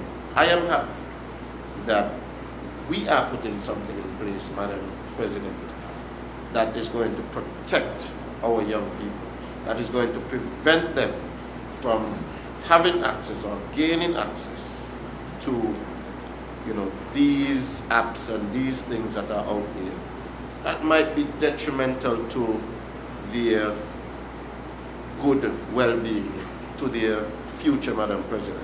So while the bill is particularly geared towards gambling and creating the framework for gambling, it is also at the same time creating that safety net that is needed for our young people. So I think the bill, it achieves a lot more, Madam President. If you see where I'm going at with it, while creating the framework for gambling, it is also creating that protection for our young people. So those who, while we don't have a framework right now, where young people can go out and they can go on their phones and do as they like. Once this comes into force, Madam President, and we are able to bring to bear all of the other things that will come with it, then those protections will come in for our young people. And for me, I am particularly happy that through this bill, we will be able to achieve that, Madam President. As I said, it's not a controversial bill, Madam President, and so I'm happy to come here and with those few words offer my support to this bill. So with those few words, Madam President, I want to wish this bill safe passage to this Honourable House. May it please you. Thank you very much. I recognize the member for Nevis 5.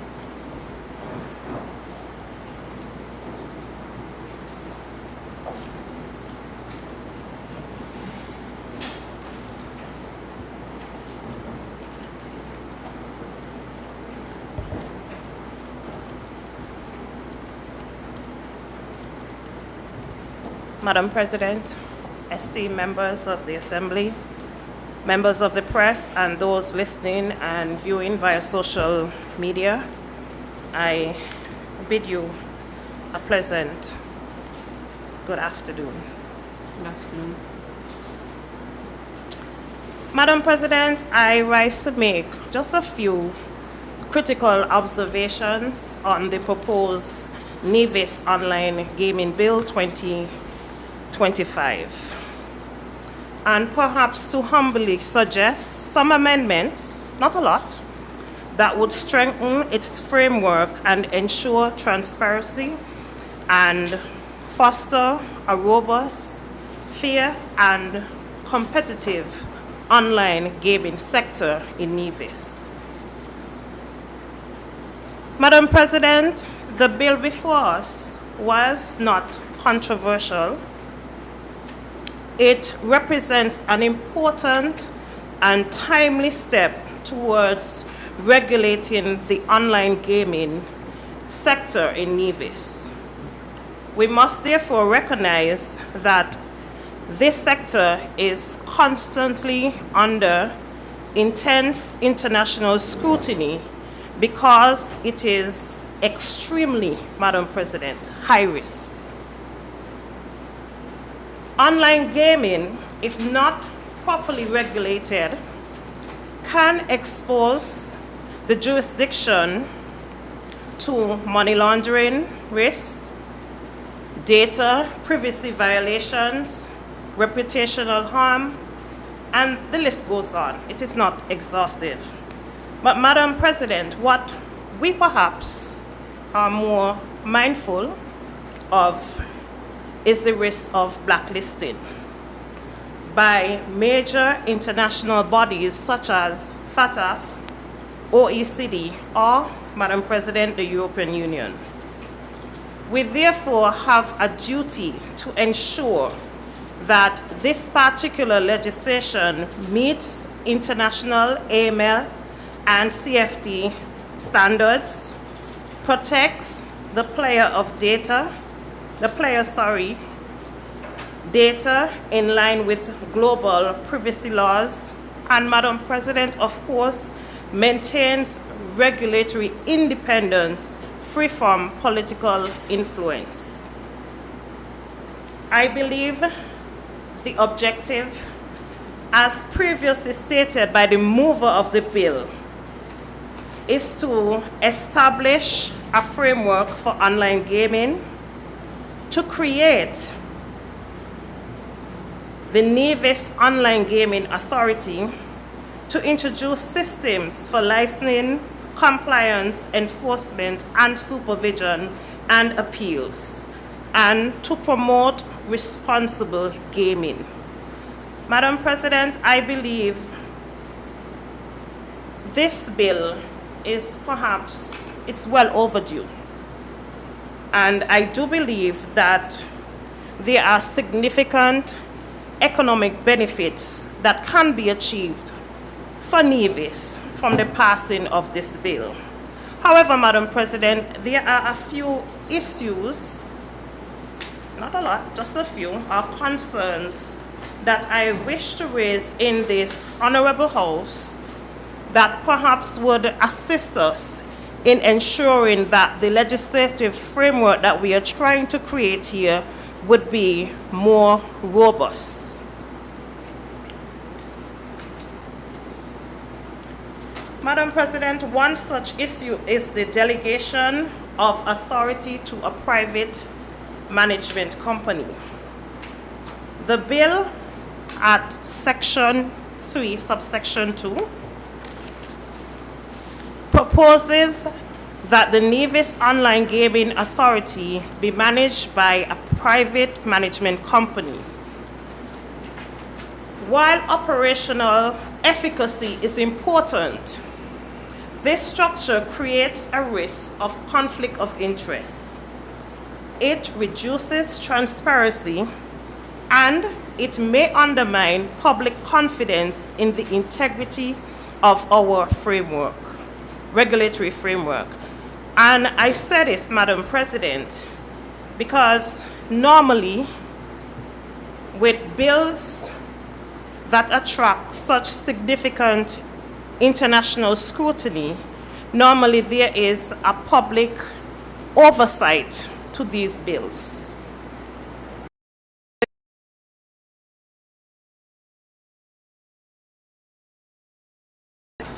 Manage finances and develop policies.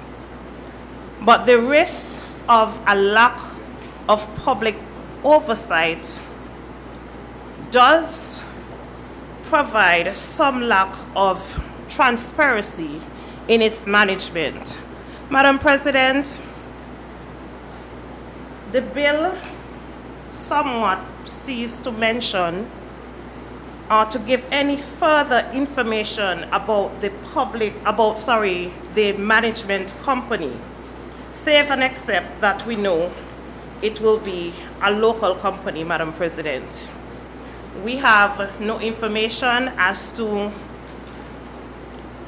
the name of the company, if it has been established, if it is even in place, what are the functions. The duties are outlined, but the functions, the establishment of the management company, the bill is somewhat silent on that. I understand, Madam President, that those things may very well come in the regulations that will most likely follow the bill. However, it would have been perhaps more transparent if those things were outlined in the substantive bill. Madam President, if we were to compare this piece of legislation with international other legislations, more so, for example, if we were to look at Malta or the Isle of Man, there are direct arms of government that deals with online gaming, and therefore it is not outsourced to private companies.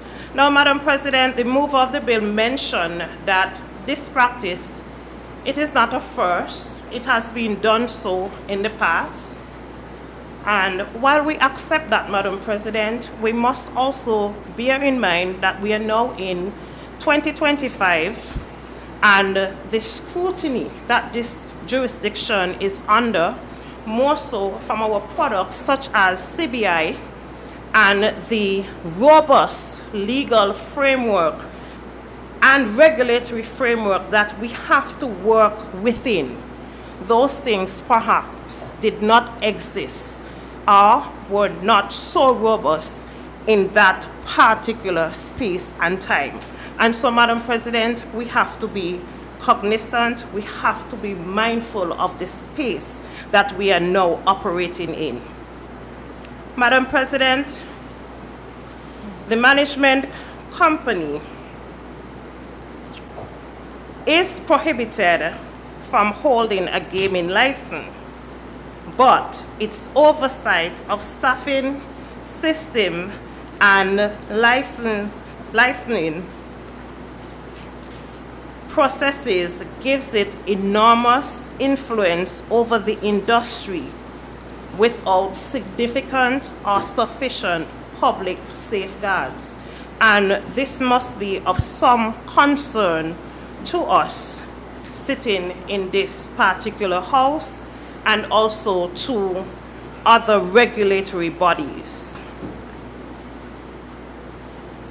Madam President, the recommendation that I wish to propose to this Honourable House is that the authority be fully managed as far as possible by a public body, for example, a commission that is subject to direct oversight within the public sector. Madam President, this is not something that is unusual. For example, with the formation or the establishment of the integrity in public life or the passing of that piece of legislation, we know that the mover of those bills or the government saw fit to establish a public integrity commission to deal with the operation of the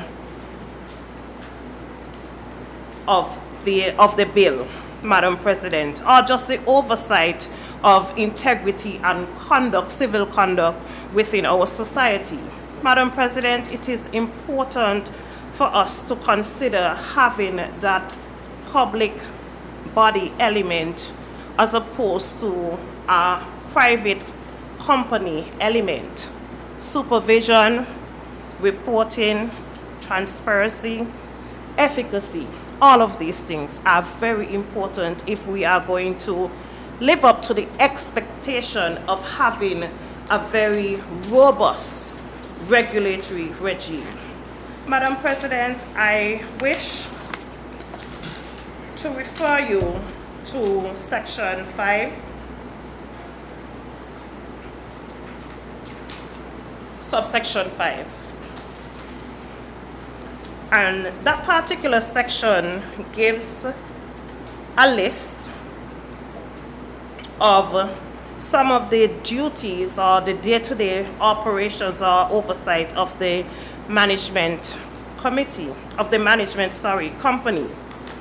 Madam President, I wish to state or to make a recommendation that perhaps we can include, or in addition to that list, we can include the requirement for an annual independent audit of the authority's operation,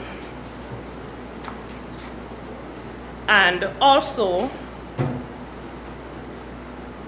mandate public disclosure of the management company's ownership, contracts, and financial arrangements, Madam President. These are things that I believe if we were to implement them, it would create greater transparency and it would provide the type of scaffolding that I think the government is trying to achieve in passing this particular piece of legislation, but at the same time keeping the jurisdiction safe and protected from blacklisting or international scrutiny. Madam President, the second concern that I have or issue is the ministerial discretion. The Minister of Finance holds the final authority to issue, suspend, amend, and revoke licenses. Of course, upon the recommendations of the authority. Madam President, I respectfully submit that this opens the door to political risk of political influence and arbitrary decision-making without a clear appeal process. And I'm going to explain that later when I deal with the appeal process. Madam President, if we were to compare this particular discretion or influence with other gaming legislation and other jurisdiction, we would note, for example, if we were to look at the UK, that the ministers do not have direct control, or they are not able to revoke license or perform direct operational duties, Madam President. Those things are reserved for independent regulatory bodies. And so perhaps one would have thought that the establishment of the authority would have dealt with this particular issue of taking away some of the power or discretion or direct involvement of the minister and resting those operational decisions with the authority, independent body, just to avoid political influence, Madam President.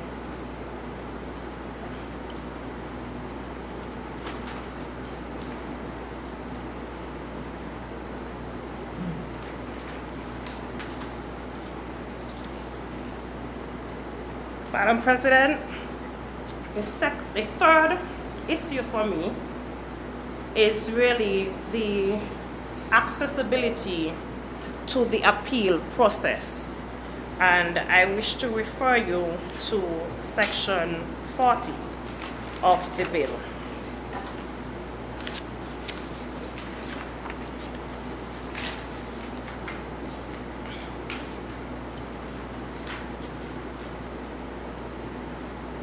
Well, Section 39 before we get to Section 40. Now, Section 39 deals with the establishment of an appeal tribunal. And I perhaps do concur with the member for number 4 that there should have been more substance in this particular provision to outline the function of the appeal tribunal, as well as how one go about selecting persons other than what is vaguely mentioned here to sit on this tribunal. Madam President, Section 39, subsection 2 states that the appeal tribunal shall be comprised of 3 individuals appointed by the minister as follows. A, an attorney at law with a minimum of 10 years admission to practice in the Federation. It does not mention the experience of the attorney at law. It does not mention or requires the attorney at law to even have been practicing, just a simple admission. Madam President, I wish to recommend that perhaps this particular section ought to be looked at again, and I recommend that the attorney at law should be someone with relevant industry experience as well as industry practice. This is in keeping with Provision B, because Provision B requires experience or someone, an independent individual with the requisite skill set and knowledge of the online gaming industry. So, Madam President, because this is a very technical area, if we are going to put an appeal board together, persons who I suppose would be expected to review decisions of the minister, the authority, as well as the management company, then certainly one would like to think that this particular panel of individuals must have relevant industry experience and expertise.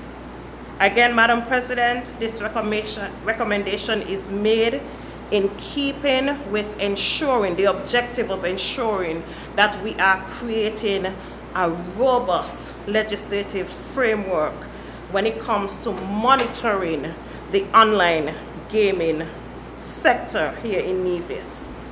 Madam President, I do take issue with the fee set out for an appeal, the prescribed fee. And I wish to clarify whether the payment there is $50,000 or is it EC? It doesn't mention it as opposed to other areas of the bill that deals with fine where US is specified. That is section 40. Section 40, subsection 5. Yes. Yes. I know, the interpretation said that all prices are in US. So, Madam President, again, I believe, and it is my respectful submission, that the payment of $50,000 to lodge an appeal, it is somewhat prohibitive.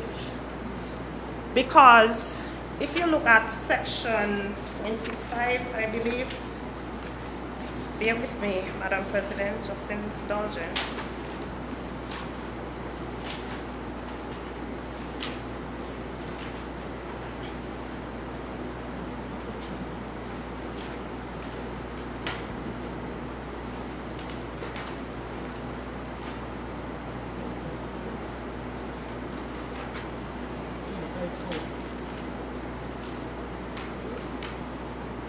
Yes, section 25.4.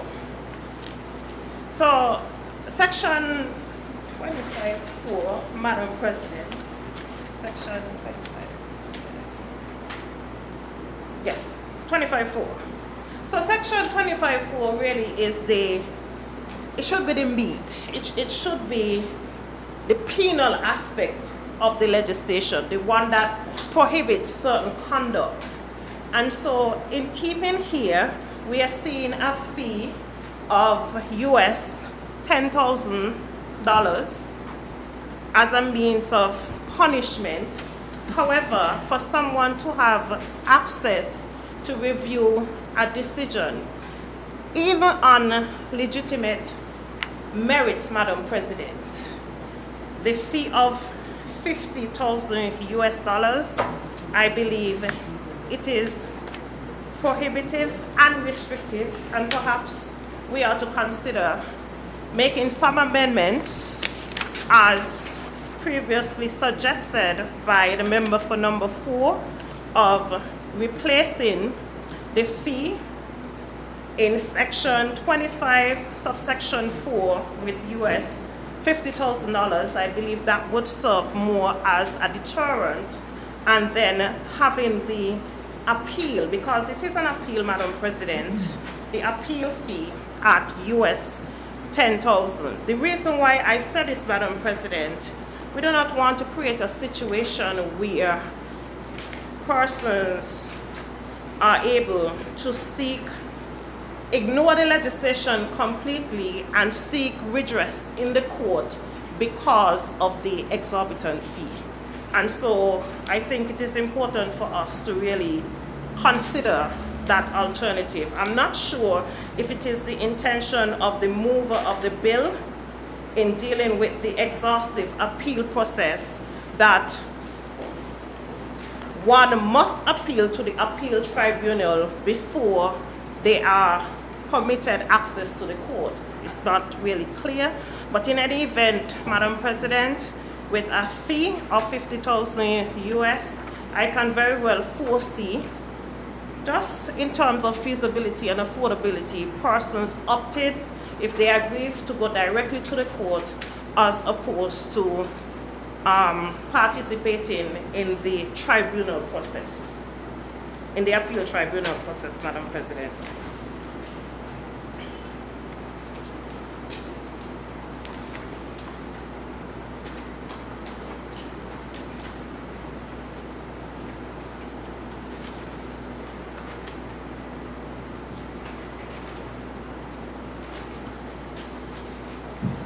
Indulgence, Madam President, I think I might have mixed up my papers.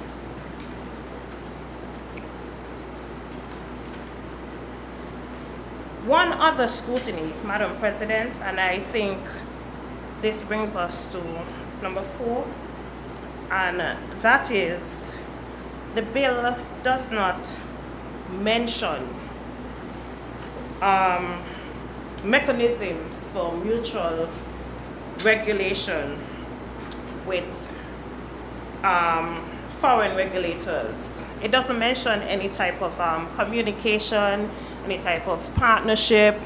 I believe that this is something that should be considered because the online gaming, of course, we know it's a global activity, and so therefore one would expect that it would not just be limited to the jurisdiction or the shores of Nevis or St. Kitts and Nevis.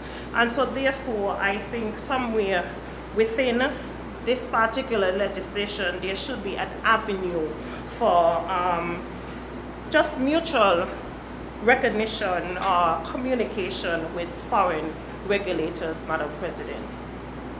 That goes beyond the reporting that would be required from compliance officers as it relates to the FATF recommendations and the OCED requirements.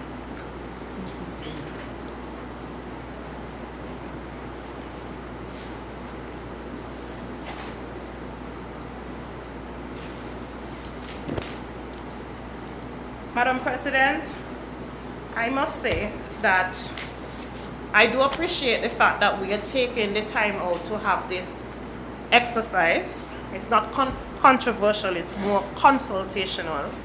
And so I do believe, and I wish to urge the honorable members of this House to let us consider the recommendations that have been put forward by each presenter today, and to ensure that the necessary steps are taken to strengthen this particular legislation so that it can meet international expectations and also to mitigate the risk of blacklisting, sanctions, and all of those other things that may prohibit investor confidence in the online gaming sector, Madam President. I therefore commend these amendments to this Honorable House for consideration, and I do look forward to engaging in more detail at the committee stage. Madam President, that is the extent of my contribution. However, Madam President, I do reserve to speak on the adjournment. Thank you. Thank you, Honourable Member, for your contribution. I recognize the member for Nevis 3.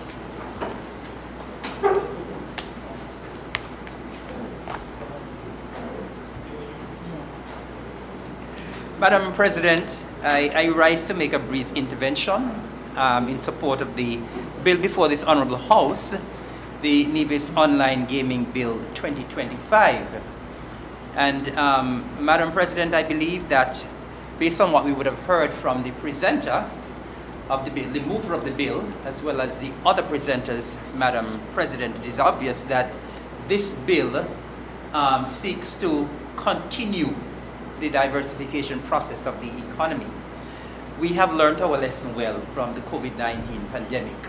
And of course, we have realized that this administration, since the COVID-19 pandemic, has tried as much as possible to diversify our economy. And of course, during the COVID-19 pandemic, we would have done some work with the film industry. We would have done a lot of work with the agriculture industry.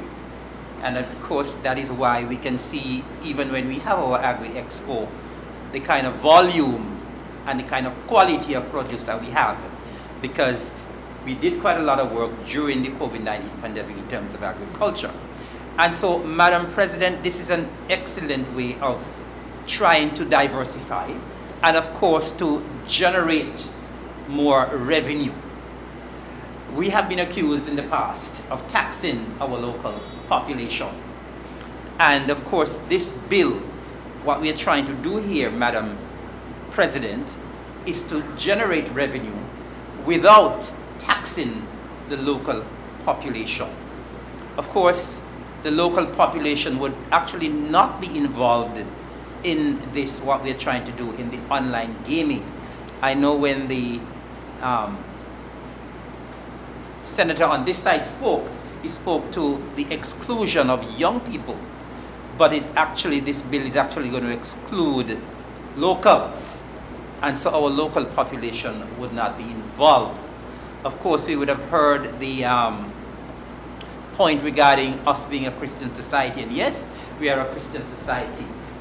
And we must stress that this will be something online, and this is something that the Nevisian population and the Acadian population would not be involved in, Madam President. And so I want to commend the mover of the bill and commend the bill. And of course, this is another way of us raising some much needed finance for the administration. We realize, Madam President, that this administration has been on a steady path of ensuring that we make life better for Nevis. We make life better for Nevisians and residents. We have seen what we have been doing with our infrastructural projects. They cost a lot of money. We have seen what we have done with our road network. We have seen what we have done with our water. We've seen what we have done with our electricity. We've seen what we have done with so many other aspects of life here on the island of Nevis.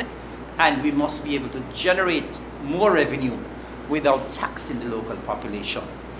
Madam President, the member for Nevis 4 spoke about the aquaculture industry. We take that point, but we must also recognize, even though there are some risk involved in this industry that we're trying to promote here, there are numerous risks involved in every industry, including aquaculture. Those of us who are involved in agriculture and fisheries would know that those industries are the most risky of all. With what has been happening with climate change in particular, and even before climate change, agriculture and fisheries are the most risky of business. And what accentuates the problem is the fact that hardly any, I don't think there are any insurance companies that are willing to insure agriculture and fisheries businesses. And so the point was made, yes, that there's a lot of money in the aquaculture industry, but that industry is actually more risky than what we are trying to promote here. And so, Madam President, I believe that the bill in itself. Honourable Member, remember to indicate if you're rising on a point of order so that I can recognize you.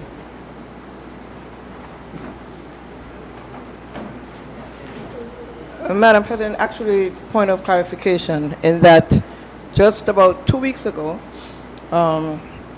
Lynch Caribbean Insurance would have visited the Federation and introduced a new type of insurance, parametric insurance, designed especially for farmers and fishers, and especially to deal with the issues and impacts from climate change. So I just wanted to make a note that there is in fact insurance available for farmers and fishers. Thank you. Thank you, Honourable Member. Member for Nevis 3. Thank you for the clarification. So, Madam President, I was about to wrap up in saying that I think this is a very comprehensive piece of legislation.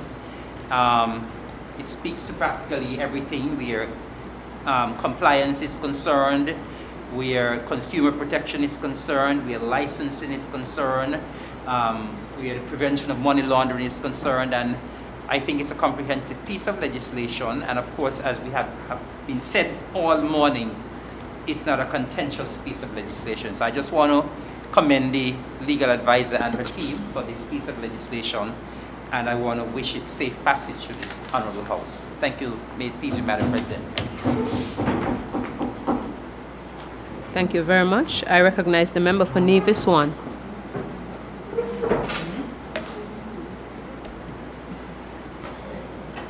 Madam President, I rise to make a very brief intervention or contribution to the bill that is presently before this Honourable House. Not, Madam President, to prolong the debate much longer, but to highlight what I would consider to be a minor observation. In section 22,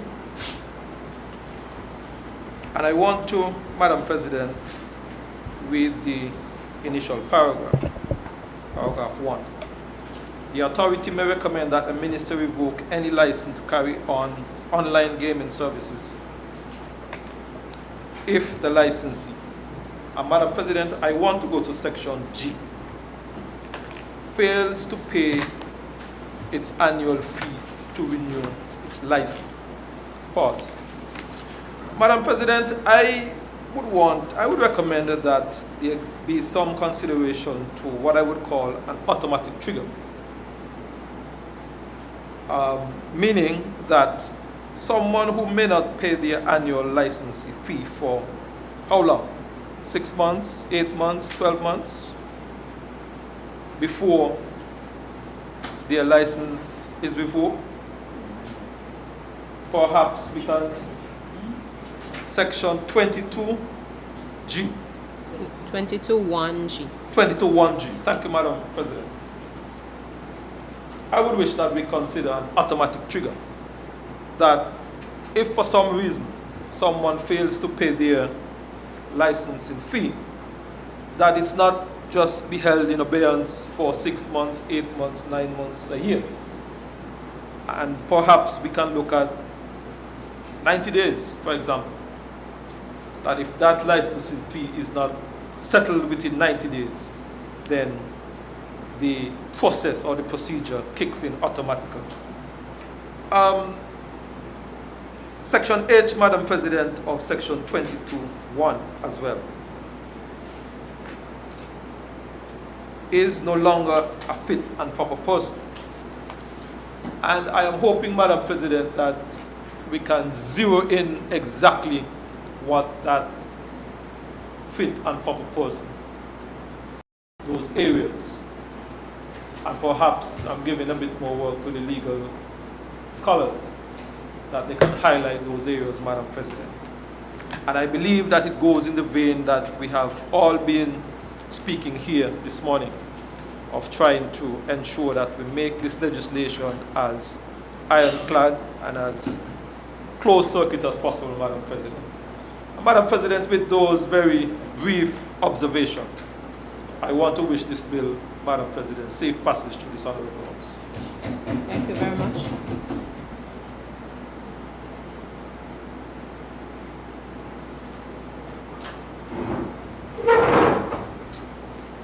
I recognize the member for Nevis 2.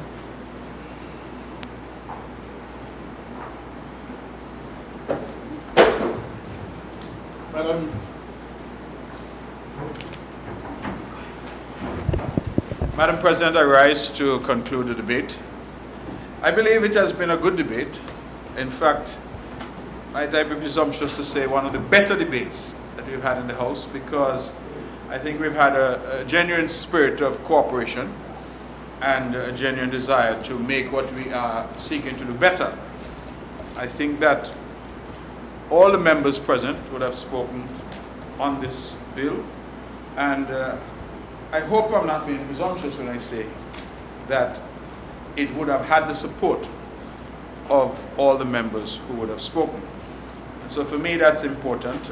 We may well have made history today, having the support of everyone on this particular bill. So I am delighted that that has been the position, and particularly pleased, Madam President, that the members who spoke all recognize the effort that is being made in terms of diversification and generating new streams of revenue for the Nevis Island administration. So I believe that the effort that we've had, certainly from the members opposite and from the members on this side, really to me are in the vein of tightening up, trying to make better what we're seeking to do. And I welcome that effort.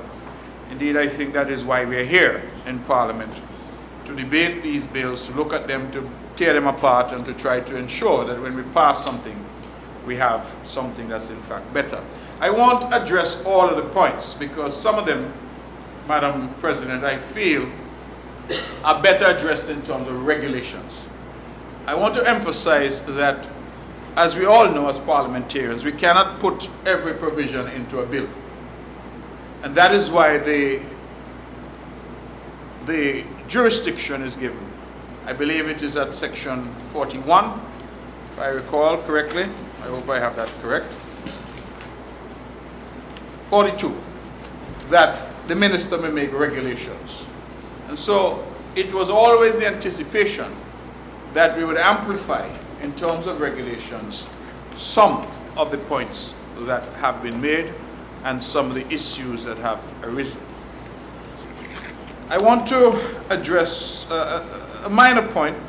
The member for Nevis 4 spoke about person in the legislation and indicated that she would prefer the language of company or corporate entity so that we are clear, because she indicated, the honourable member indicated that person would suggest an individual. But person is in fact defined in the definition section on page 3. It says person means any natural or legal person. So I don't think that there's any difficulty in using the word person in the legislation. I think the definition section makes it clear that the person, as it's ordinarily understood in law, would mean an individual, whether legal or corporate. So I would make that minor point. Madam President, we had some points made as well about the levels of fines and amounts. We had the suggestion being made for $50,000 US. I don't think that I will have any much objection to that. We can deal with that at committee stage. And I heard a point that was being made by the member for Nevis 5, that we didn't want to create, if you will, too much of an obstacle for individuals accessing the appeal process. And that is perhaps again something we can look at. I think the current number is at $50,000. We may want to address that. So I think that there's going to be some definite tidying up as we go through the committee stage, and some of the recommendations are certainly going to be taken on board. I want, however, to address, Madam President, substantively the point that has been raised, which speaks to the structure of this. And I think the member for number 5, who I defer to because she does have experience in compliance and regulation, but she raised the very important point about whether there is a public component. And I just wanted to explain in terms of structure how we anticipate this is going to work. There is going to be an authority, and that authority is a public body. The authority is created by the ordinance. The management company that we have spoken to is really going to exercise functions delegated to it by the authority. Put differently, it will act administratively for and on behalf of the authority. Why? Because we understand that this is a highly technical business that we're seeking to embark upon. We understand that we do not have the expertise on the island of Nevis. At present, I agree with the member for number 4 that we will in time develop that expertise, but currently we don't have that expertise. So the idea really is to say, how do we start? If we're going to say from June 1st, we're starting this industry, how do we start? How do we build in the safeguards, the infrastructure, the software? How do we get the people the cybersecurity knowledge, etc.? And that is why we came up with the model that we are proposing. And might I add that the intention is that this structure will not be set up at any cost to the Nevis Island administration. That the proposers, the proponents and proposers of this management company will be the one. These are industry leaders, and those are who we are speaking to. Now, the point was raised by the member for number 5 that perhaps there should have been more information about who is going to make up the management company. I don't think this is it's not in the legislation that you put that. You don't go into legislation to say that Myra Williams or Helen Lewis is going to be the individual. That comes later. What we're trying to do here is to create the framework to allow us to then negotiate with and put in place the necessary company to manage administratively this function. Now, what is important from a regulatory point of view? I'm very sensitive to this language about blacklisting. I don't like the black in the listing. So I like to say putting on a list of uncooperative jurisdictions. This placement on such a list is disadvantageous. We've been through that, Madam President. This jurisdiction has suffered at the hands of the OECD, the hands of Financial Action Task Force. We have been on various, and we work very hard to ensure that we comply with and meet, and in some cases exceed, international standards. So I am sensitive to that concern. And when I spoke in my presentation on the bill, I did say and made an open confession, if you will, that we understand that there are some risks associated with this. And I highlighted some of the risks, and I also highlighted what we were seeking to do to ameliorate and protect us from those risks. Is it going to be perfect? I can't say. We'll have to see how the industry unfolds. But what I am saying to the Nevisian people today is that it is our absolute intention to protect the jurisdiction, protect the integrity of the jurisdiction, and ensure that whatever we do is done in accordance with international standards. And so this whole issue of what is the structure, I want to be very clear that the authority remains with the authority. The power remains with the authority. Let me use that language. The power under the legislation is not vested in the management company.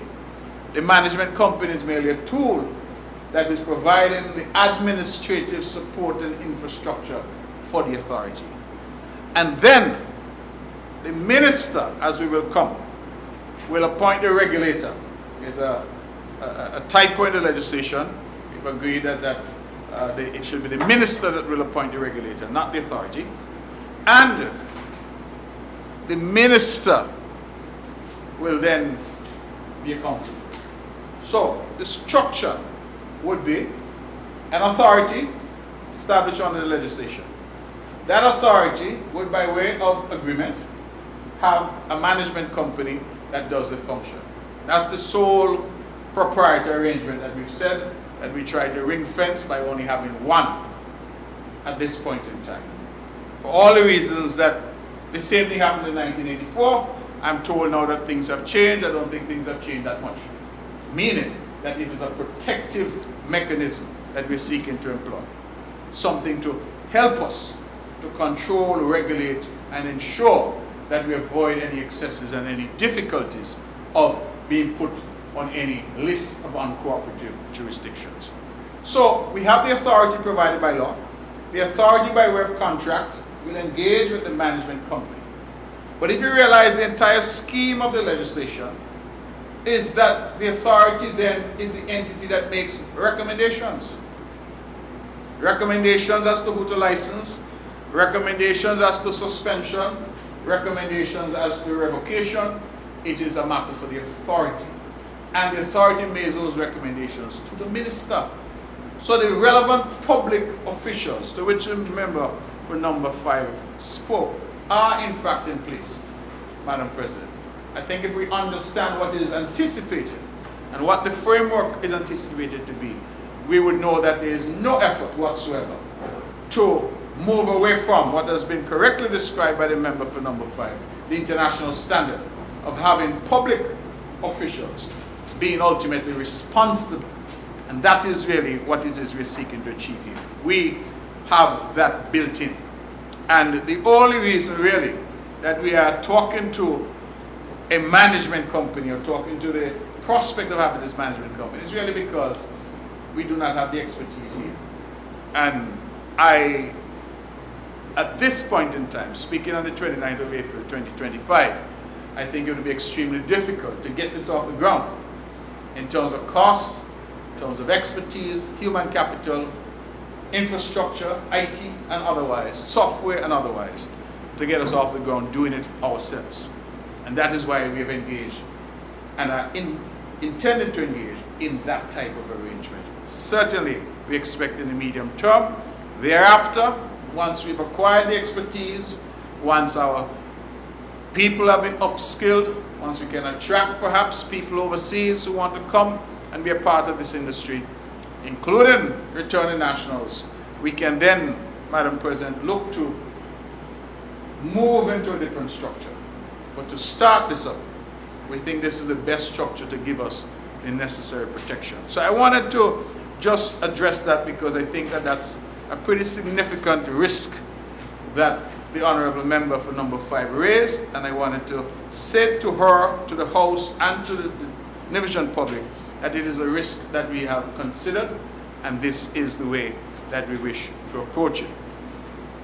Madam President, I have made a point about the regulations, and I think that those are going to be critical to assist in tightening the regulatory framework for this, to assist in setting out fines and setting out costs and registration fees and the like. So I anticipate that that will come, and this legislation is not necessarily the place for it as the parent legislation. Now, I heard the point being made, and it's an interesting point, that if, for example, I think the point was being made by the member for number 4, that if, for example, an applicant satisfies the requirements, then, if I understood the point correctly, the grant of the license should be automatic. And the current legislation seems to reserve, because they say the minister may. But I feel that, Madam President, that is quite normal in legislative requirements. Because without that may, it really would mean that the minister, the discretion that must always reside in a decision maker is removed. And I have never, in my experience, seen a situation where that discretion is removed, because there may be a number of reasons. Sometimes reasons that cannot even be disclosed to the public, national security reasons, for example, that might cause a licensee not to be licensed. And so I just wanted to say that it is not the intention that people satisfy the requirements and then you tell them no. But the important thing that the legislation seeks to do is to preserve that residual discretion in the minister to take those decisions. Bearing in mind, as I've said earlier, that the minister ultimately is the public authority, together with the authority responsible for external agencies and the like, in terms of the regulatory framework and dealing with this particular industry that we are here seeking to start. Madam President, I do anticipate that we will have some changes in relation to the legislation as we go to the committee stages. I believe that some of those can be taken there, and I need not detain the House in any debate on them, because I do believe that some points have been raised on all sides which are useful and which we will try to take on board. And so, Madam President, we have seen, for example, the Scrivener's error of 21 years and 18 years. It should be 18 years. So we'll fix all of those things. We have a few minor typos in the document, and we will ensure, Madam President, that those are sorted. The point is raised, and I again believe it's not an unfair point to raise, on the appeals process. And the point was raised, I can't recall, I believe it was a member for number 4, whether the individuals appointed in terms of the appeal board, the appeals tribunal it is referred to, should be all appointed by the minister. I believe that what we have come up with here is really a convenient mechanism, that the individuals are appointed by the minister. I want to point out that being appointed by the minister doesn't mean that those individuals are controlled by the minister. They are appointed and they have their work to do. And that is why I think that we have asked for people with expertise and attorney at law with a minimum of 10 years called to practice in the Federation. I would answer the good member for number 5 just briefly, because I think she advocated for an attorney at law with experience. But I go back to the point I'm making. Who are we going to find in St. Kitts and Nevis who has experience? So if we were to say that we could only appoint an attorney at law who has relevant experience in the industry, we may well find that we can't find somebody to satisfy that requirement at this stage.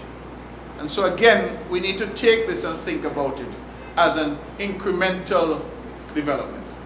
If we're having a conversation in a year or 2 years, the conversation may well be different, because some members of the bar and members of the public might have developed by that time some expertise. But currently, as we look across the landscape of St. Kitts and Nevis, and we want to do this right, we felt that a better approach was the approach that we have adopted. I'm not suggesting that the suggestions that have come are somehow wrong or bad.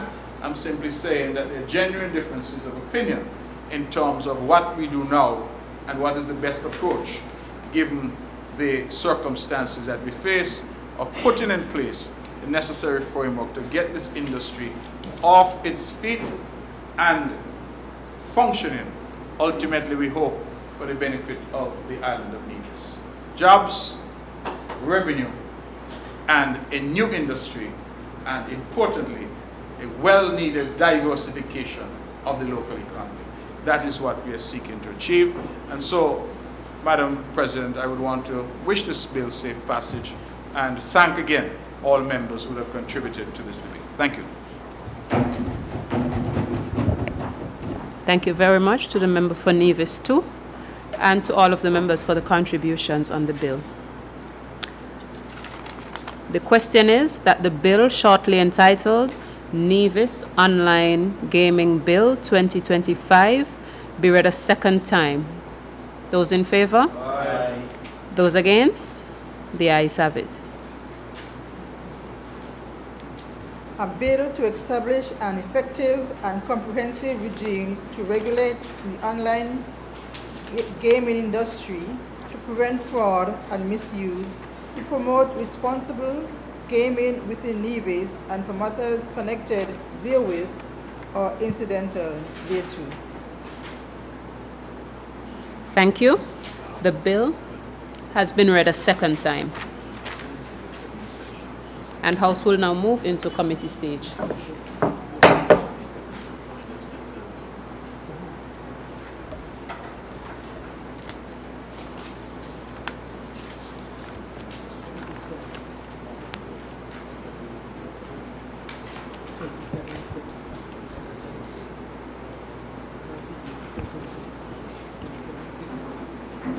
Section 42.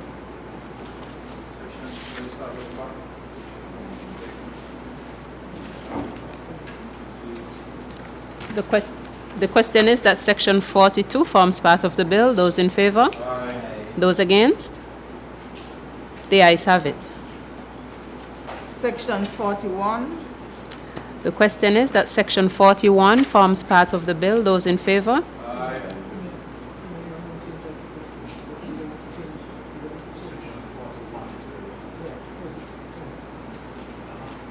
Those against? So let's put the question again. There was an interruption. So the question is that Clause 41 stands part of the bill. Those in favor? Those against? The ayes have it. Section 40.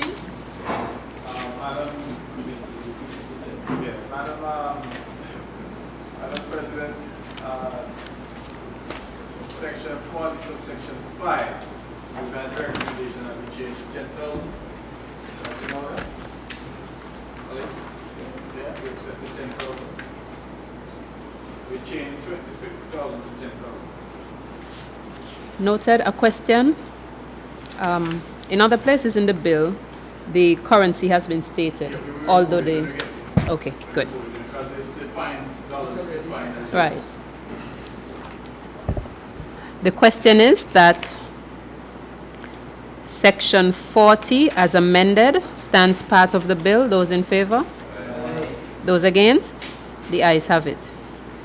Section 39. The question is that Section 39 forms part of the bill. Those in favor? Those against? The ayes have it. Section 38. The question is that Section 38 forms part of the bill. Those in favor? Those against? The ayes have it. Section 37. The question is that Section 37 forms part of the bill. Those in favor? Those against? The ayes have it. Section 38. Or 36.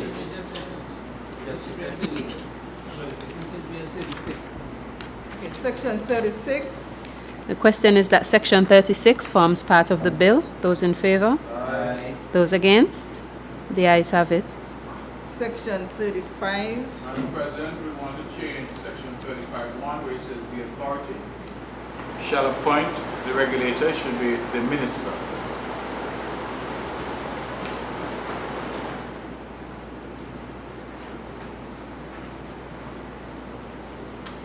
Thank you very much. The question is that Section 35, as amended, forms part of the bill. Those in favor? Those against? The ayes have it. Section 34. The question is that Section 34 forms part of the bill. Those in favor? Those against? The ayes have it. Section 33. The question is that Section 33 forms part of the bill. Those in favor? Those against?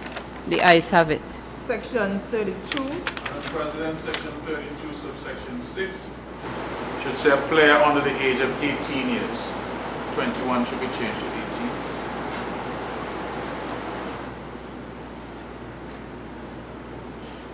18. Very well. Same subsection, second line, and S is to be added to it. The question is that Section 32, as amended, forms part of the bill. Sorry. Madam President, you lost me. You said the same section of S should be added? So 32, subsection 6, on the second line. By its participation in online gaming offered by a licensee on its online gaming website. Thank you as well. Considering subsection 9, the second line, and should be an offense.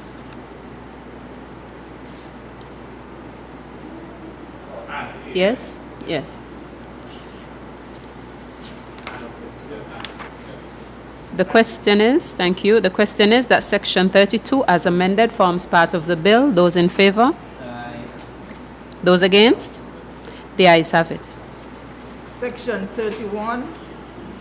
The question is that Section 31 forms part of the bill. Those in favor? Aye. Those against? The ayes have it. Section 30, Madam President, Section 30, subsection 2. It should, the last subsection of Section 2 should be D. Sorry, F. A, B, C, D, E, F. Is that correct? What Yes, that's right. We deleted F? And so what do we have?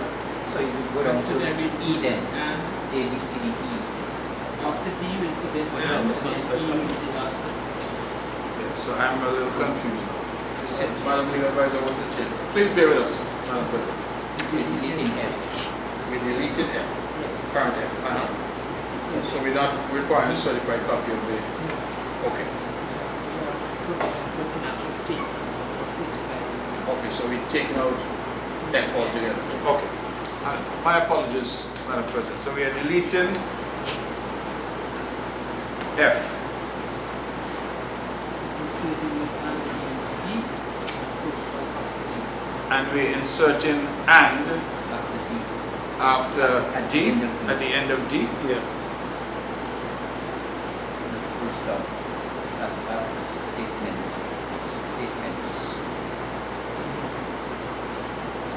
And the period after statements in E.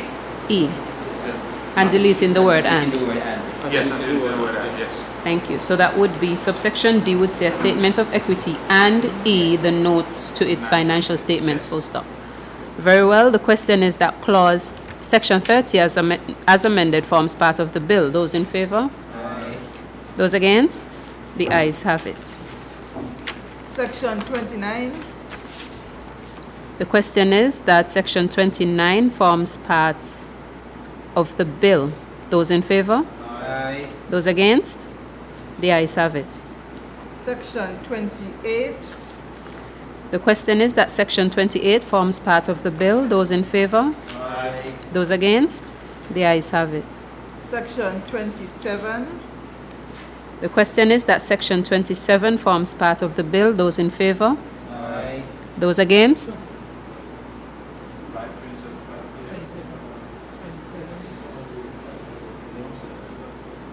in the second line, days, alright, 30 days. Oh yes, this is like that's. So, Madam President, section 6.1, subsection 6.1 of 27, second line, it should be within a period of 30 days. So that was DAS, DAYS, is a typo. Uh-huh. 5 will change minutes to Right, where's that? Section 5. Above. Section 5, Minister of Authority. Which is right above where we were. Changing minister to okay. authority. And then section 5, where it says the minister shall deliver, that should say the authority.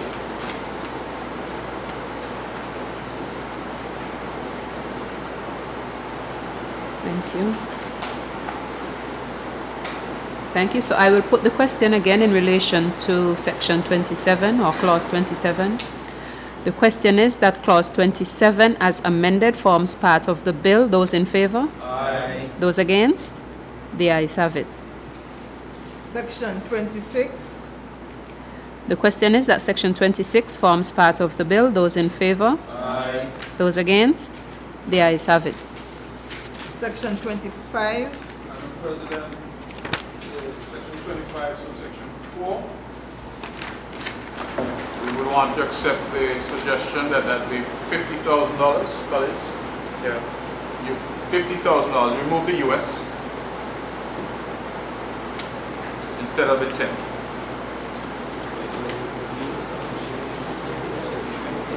Yeah, let me get to that. 26. Thank you. 20, I'm sorry, I'm sorry, forgive me. My colleague is pointing out that at section 26, we also need to remove the US. Since dollar has already been defined, so we remove the US where it occurs.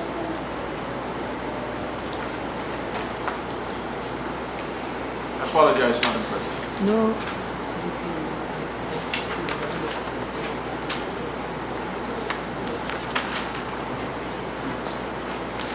Thank you, Honourable Member. Okay. 26. So we are at 26. Yeah. In 29, there's also a reference to US. So what I will do in terms 29. of that, I will put a single question in relation to deleting the reference to US currency throughout the bill, because we would have missed some already. So the question is that the reference to US currency as referenced in the bill be deleted. Those in favor? Aye. Those against? The ayes have it. And back to clause 25. The question is that section 25 as amended forms part of the bill. Those in favor? Aye. Those against? The ayes have it. Section 24. 24. The question is that section 24 forms part of the bill. Those in favor? Aye. Those against? The ayes have it. Section 23. The question is that section 23, and I will say as amended because it has the US referenced in it, forms part of the bill. Those in favor? Aye. Those against? The ayes have it. Section 22.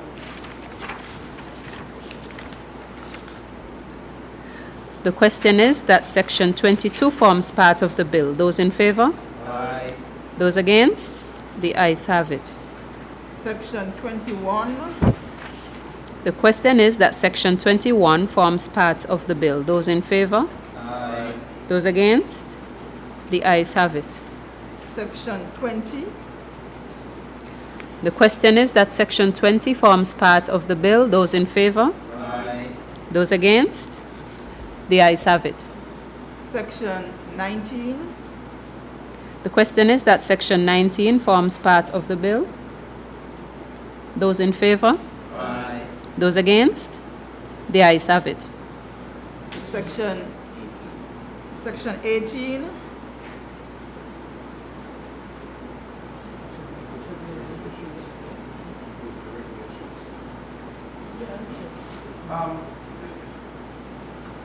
The question has been put in relation to 18, again based on the observations made during the debate. The authority shall, with respect to each licensee, publish a list of licensees, which shall contain the following information. The question was raised, I think, as to where the publication, when and where. So, what time? 31st of December?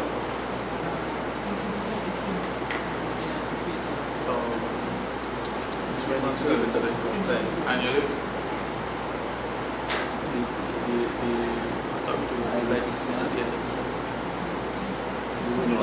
License every 6 months? Okay.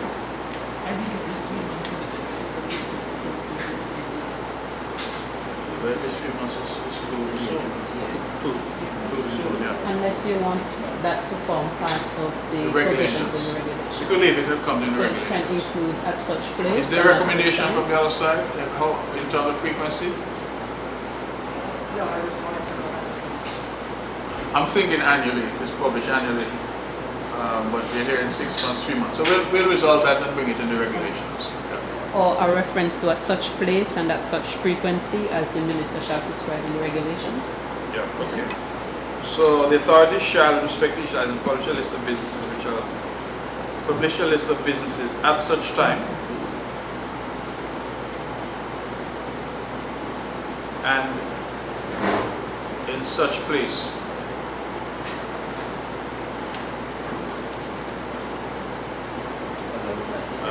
as the minister may prescribe in regulations. Yes.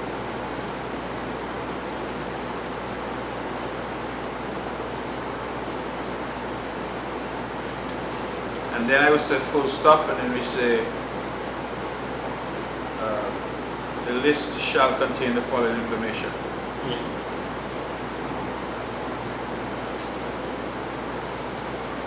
So that should read then, the authority shall, with respect to each licensee, publish a list of licensees at such time and in such place as the minister may prescribe in regulations. Full stop. The list shall contain the following information.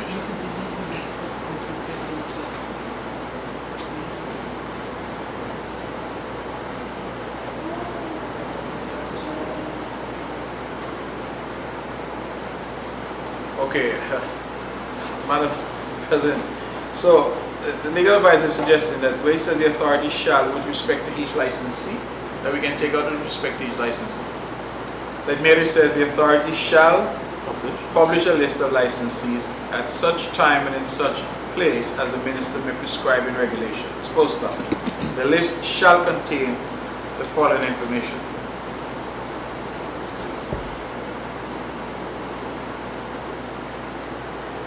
Very well. The question is that Section 18, as amended, forms part of the bill. Those in favour? Aye. Those against? The ayes have it. Section 17. The question is that Section 17 forms part of the bill. Those in favour? Aye. Those against? The ayes have it. Section 16. The question is that Section 16 forms part of the bill. Those in favour? Aye. Those against? The ayes have it. Section 15.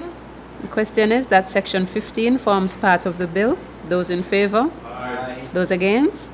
The ayes have it. Section 14. The question is that Section 14 forms part of the bill. Those in favour? Aye. Those against? The ayes have it. Section 13. The question is that Section 13 forms part of the bill. Those in favour? Aye. Those against? The ayes have it. Section 12. Madam President, at Section 12, the recommendation has come during the debate that we add the Financial Services Regulatory Commission. So I think we can add H. Oh, I'm sorry. No, a new G, Financial Services Regulatory Commission, and then the current G will become H.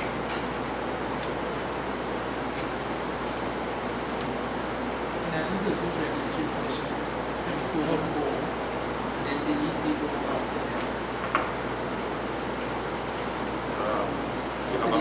Oh, so Financial Services Regulatory Commission, or that's the new G. H. Any other H. minister? So and we delete the or from F. Yes, please. The question is that Clause 12, as amended, forms part of the bill. Those in favour? Aye. Those against? The ayes have it. Section 11. The question is that Section 11 forms part of the bill. Those in favour? Aye. Those against? The ayes have it. Section 10. President, Section 10, that's subsection 8. Without prejudice to the generality of the provision of Section 7, regard shall instead of may. Yes. Any other changes?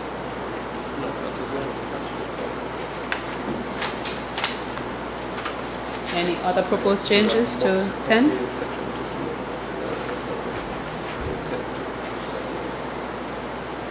Thank you. The question is? Where is 10 what? 10.2? So, Section 10.2, subsection 2, it says an applicant for license under Section 1 must. Is that the appropriate language? Or should it say shall? It should say Shall? Shall? Section 10.2, instead of must, it should say shall.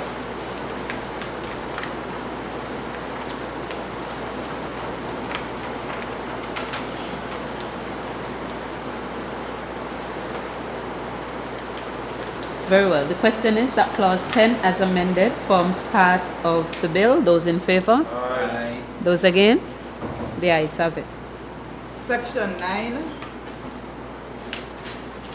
The question is that Section 9 forms part of the bill. Those in favour? Aye. Those against? The ayes have it. Section 8.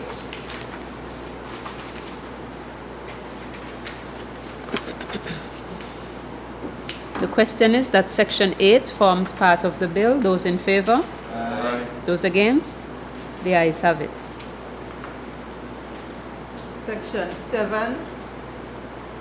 The question is that Section 7 forms part of the bill. Those in favor? Aye. Those against? The ayes have it. Section 6. The question is that Section 6 forms part of the bill. Those in favor? Aye. Those against? The ayes have it. Section 5. The question is that Section 5 forms part of the bill. Those in favor? Aye. Those against? The ayes have it. Section 4. The question is that Section 4 forms part of the bill. Those in favor? Aye. Those against? The ayes have it. Section 3. The question is that Section 3 forms part of the bill. Those in favor? Aye. Those against? The ayes have it. Section 2.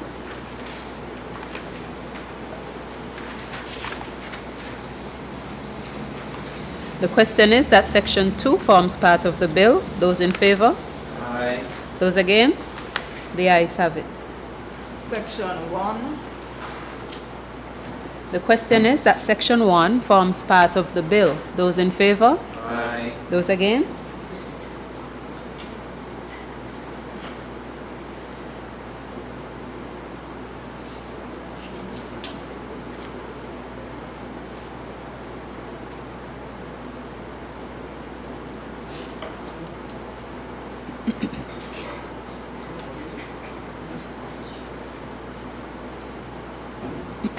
Those against? The ayes have it. Section 1. That was Section 1. Enacting clause. The question is that the enacting clause forms part of the bill. Those in favor? Aye. Those against? The ayes have it. The title. The question is that the title forms part of the bill. Those in favor? Aye. Those against? The ayes have it.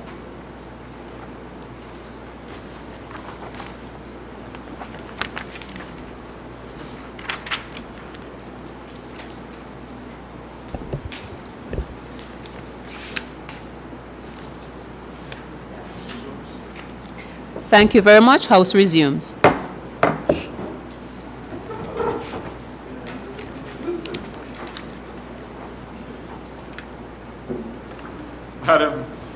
Madam President, I am pleased to announce that the bill, shortly entitled Nevis Online Gaming Bill 2025, has gone through committee stage with some amendments, and I move that the bill be read a third time and passed.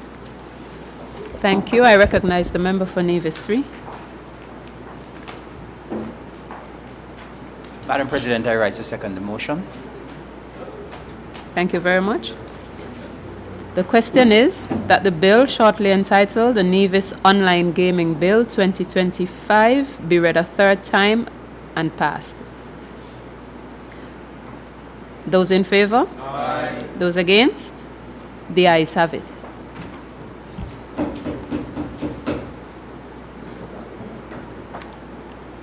A bill to establish an effective and comprehensive regime to regulate the online gaming industry, to prevent fraud and misuse, to promote responsible gaming within Nevis, and for matters connected therewith or incidental thereto. Thank you very much. The bill has been read a third time. I recognize the member for Nevis 3. And passed, yes. Madam President, I rise to seek your leave to have the House suspended for 5 minutes. Seconder? You may want to enlarge the period to 15 minutes. Madam President, I rise to support the suspension, but to change it to probably about 10 minutes. 15 minutes. 15. Thank you very much. The question is that the House sitting be suspended for 15 minutes. Those in favor? Aye. Those against? The ayes have it. House is suspended.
be seated.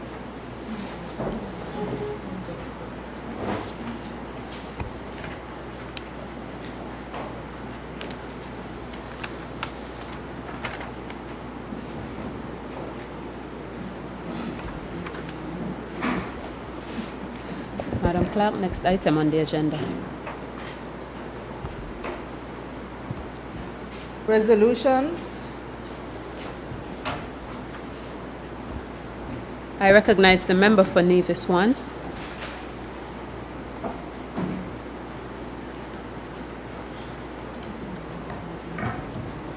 Madam President, I rise on this occasion to move that the resolution number 3 of 2025 be adopted by this Honourable House. Resolution of the Nevis Island Administration, the administration, acting through its cabinet ministers, the ministers. Whereas, in supporting and approving the island of Nevis to meet its regional obligation as a signatory to the St. George's Declaration of Environment,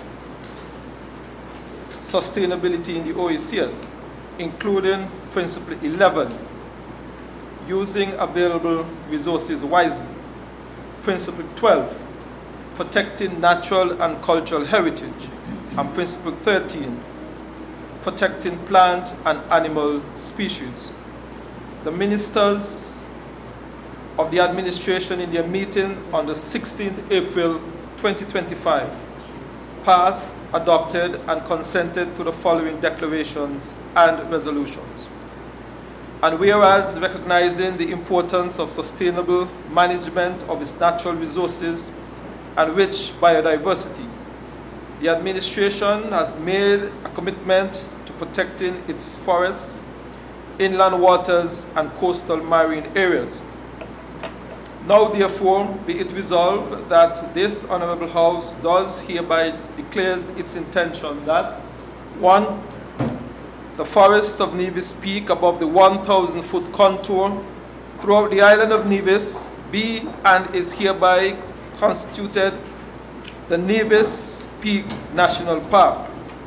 Further, the Nevis Peak National Park is hereby declared to be a Category 2 protected area in accordance with the International Conservation Unit IUCN guidelines.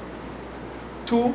The Camps River watershed, as described by map appended to this resolution, is hereby declared to be a protected area for the purpose of environmental conservation and protection. 3. The Nevis Peak National Park and the Camps River watershed are hereby referred to as the protected areas. 4. The Department of Physical Planning and Environment is hereby charged with the management and administration of the protected areas and with all responsibility for giving full effect to this resolution. 5. The Department of Physical Planning and Environment may give special consideration to applications for development above the 1,000-foot contour and below the 1,300-foot contour in the island generally, as shown in map appended to this resolution. 6. This declaration be duly gazetted at the earliest possible date after the adoption of this resolution, approved by the Nevis Island Assembly this 29th day of April 2025. Madam President, I think that it is extremely important that I put this resolution in context and give the public an overview as to how we have arrived at this juncture. Madam President, in June of 2009,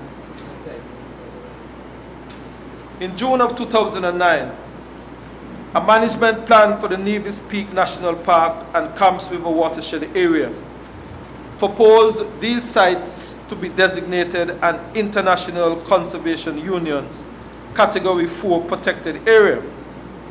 However, The plan was not implemented and the site was not formally designated. Subsequently, in 2015, the St. Kitts and Nevis Conserving Biodiversity, Reducing Habitat Degradation in Protected Areas and their Areas of Influence project also proposed the two areas, the Nevis Peak and the Camps River Basin, to be a national park and protected area respectively.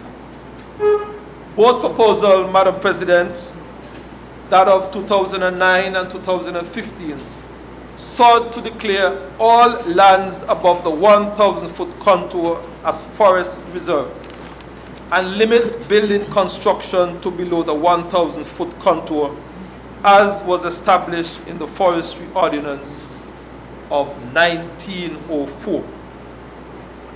The goals and objectives of the Conserving Biodiversity and Reducing Habitat Degradation project are much in line with those of the 2018 National Climate Change Adoption Strategy for St. Kitts and Nevis. This adaptation strategy assesses priorities and appropriate measures for adaptation to reduce vulnerability to the impacts from climate change and build resilience over the long term in St. Kitts and Nevis.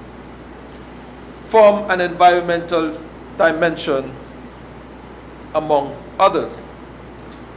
Madam President, one of the key areas for adaptation is forests and terrestrial ecosystems, with the objective to ensure conservation and sustainable use and management of forests and terrestrial ecosystems, and build their resilience through ecosystem-based adaptation and disaster risk reduction.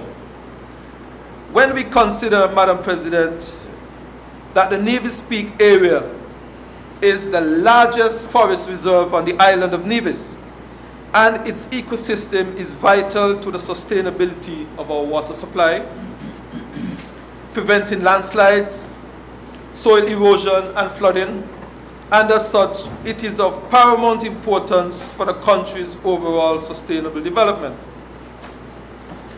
Limiting building construction to areas below the 1,000-foot contours is one of the key actions to ensure Nevis Peak forest sustainability. Madam President, I wish to highlight some impacts of continuing this long-established policy. There has been an increase in development on Nevis at a higher level, which has reduced the flora and fauna in the areas, resulting in increased velocity of runoff. This increased velocity has had several negative impacts, which include: 1, the reduction in the replacement of our water aquifer; 2, increased flooding at low levels; and 3, soil erosion, which not only hinders the replacement of the undergrowth but also the canopy.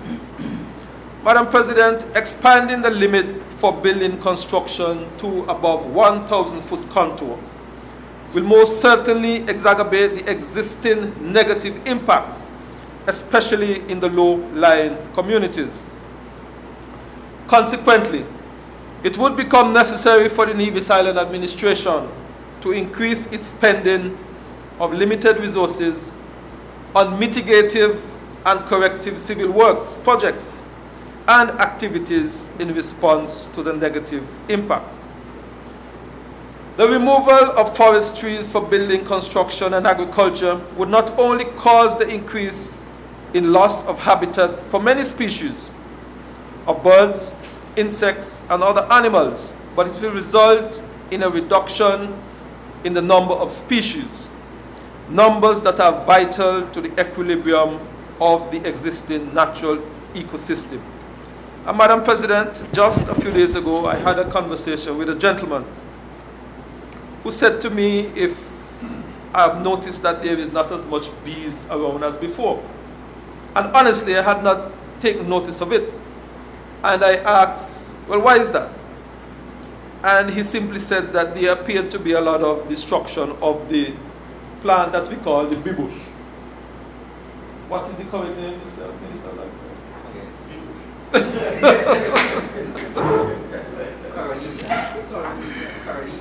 Madam President, that was his explanation.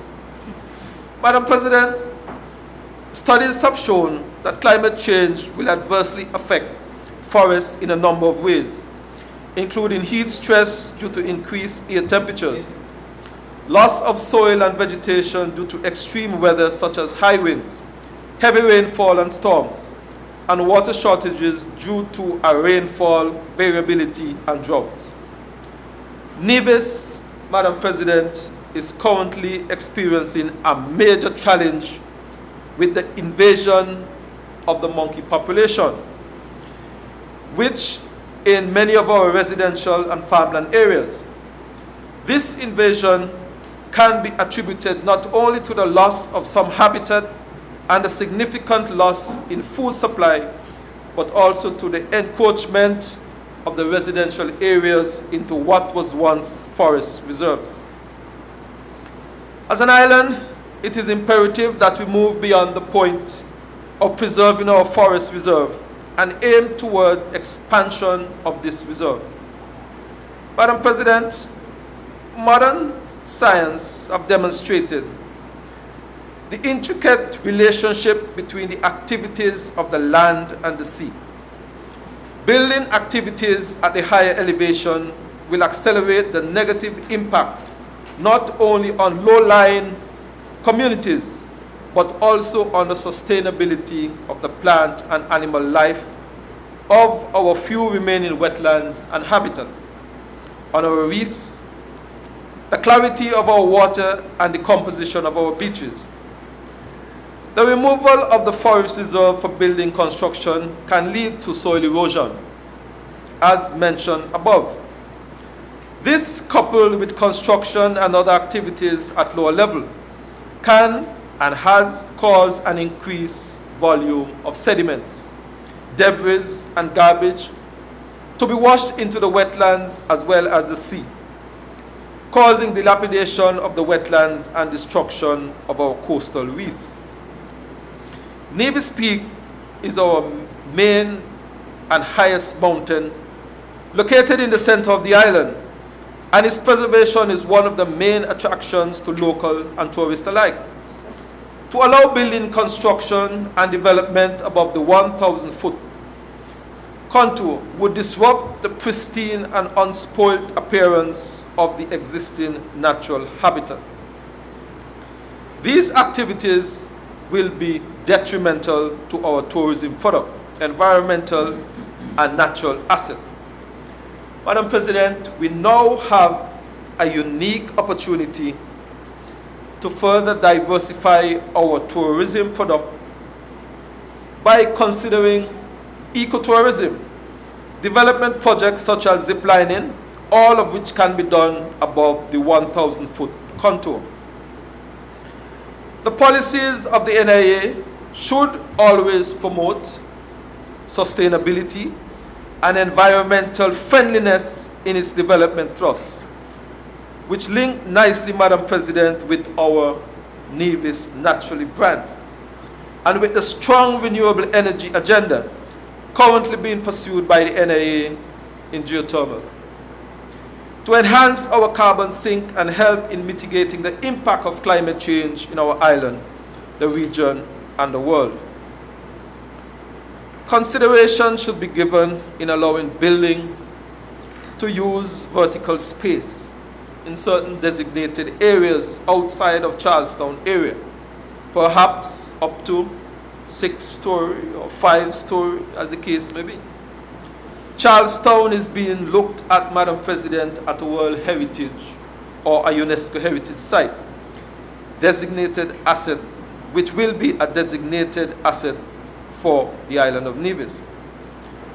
Madam President, the promotion of the island of Nevis should be geared to one which has a unique charm, which it has naturally, to attract the visitor who is looking for nature excursion that is environmentally preserved, To journey in the direction of allowing building construction above the 1,000-foot contour will most certainly exacerbate that prospect, Madam President.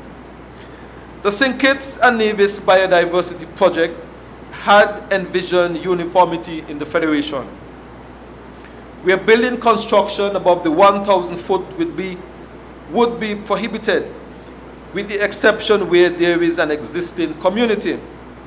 The federal government just recently had already declared the area above the 1,000-foot contour as a national park and protected area. The island of Nevis today is now following suit. This action will send a clear indication to our citizens and funding agencies that we are serious about the protection of our environment for generations to come. Madam President, in conclusion, the issue of climate change, its effects and adaptation have been discussed and assessed for decades. And progressive countries have been implementing measures to mitigate and adapt the visible effects. Similarly, the caretakers of the fragile Nevian natural environment must too be proactive and move towards sustainable long-term development. Preserving our forest lands while reaping maximum benefits from its existence should be one of our main and ultimate goals. Maintaining the construction of buildings to below the 1,000-foot contour is one way to ensure conservation. To assist with the preservation and conservation of the Nevis Peak Rainforest, the Nevis Peak National Park, we must consider, and we can consider the following: manage forests and terrestrial ecosystems and relevant species to reduce non-climate threats that weaken their resilience, including through reducing deforestation, soil erosion and loss, and the spread of invasive species. Enhance carbon sink through efficient and effective management of forests and wetlands. 3. Strengthen forests. Conservation and environmental management legislation, regulations, policies, and plans through integration of climate change, ecosystem-based adaptation, and disaster risk reduction consideration. Madam President, we are in a time where environment is front and center of our development. And I hope that this resolution today will ensure that our environment that we are seeking to protect will be available for generations yet and more. May it please you, Madam President. Thank you very much. I recognize the member for Nevis 3.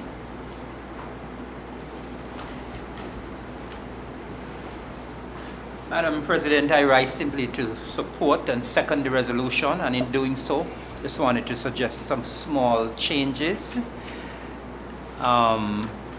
Instead of declares, in the first line, it should be declare, so that should read, now therefore, be it resolved that this Honourable House does hereby declare, and not declares. And then in paragraph 2, the Camps River watershed is described by the map. So that should be included in just before map, the, insert the word the. Then in paragraph 4, the Department of Physical Planning and Environment, instead of is hereby, should read will be charged. So we're changing, instead of is hereby, to will be. Then in paragraph 5, the Department of Physical Planning and Environment, instead of may give, should read will be authorized to give. And in that same paragraph, paragraph 5, in the last line, it should say in the island generally as shown in the map. So we're inserting the before map. So with those small changes, Madam President, I wish to second the resolution. Thank you.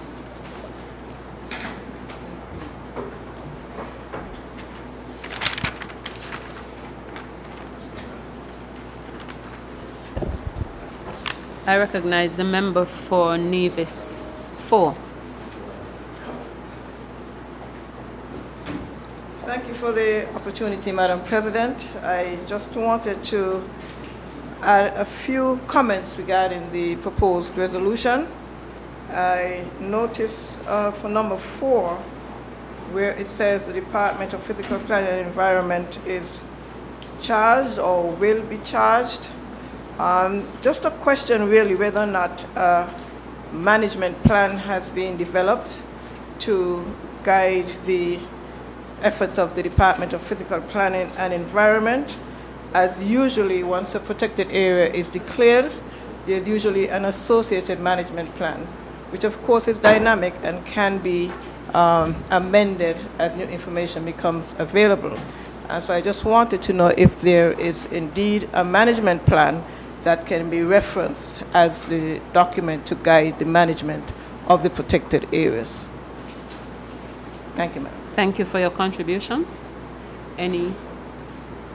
That's the contribution. It's in the form of a question, but the question would have to be reserved for proper answer during question time. Now it's just for exchange and contributions on the resolution. Are there any other contributions on the resolution?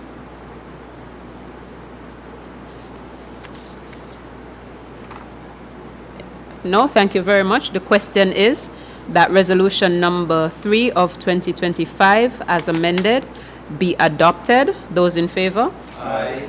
Those against? The ayes have it. Adjournment. I recognize the member for Nevis 3.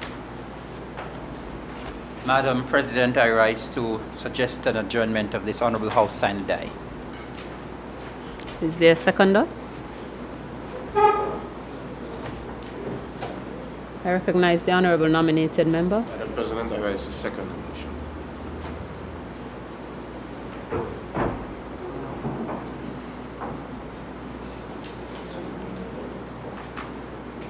Member for Nevis 1.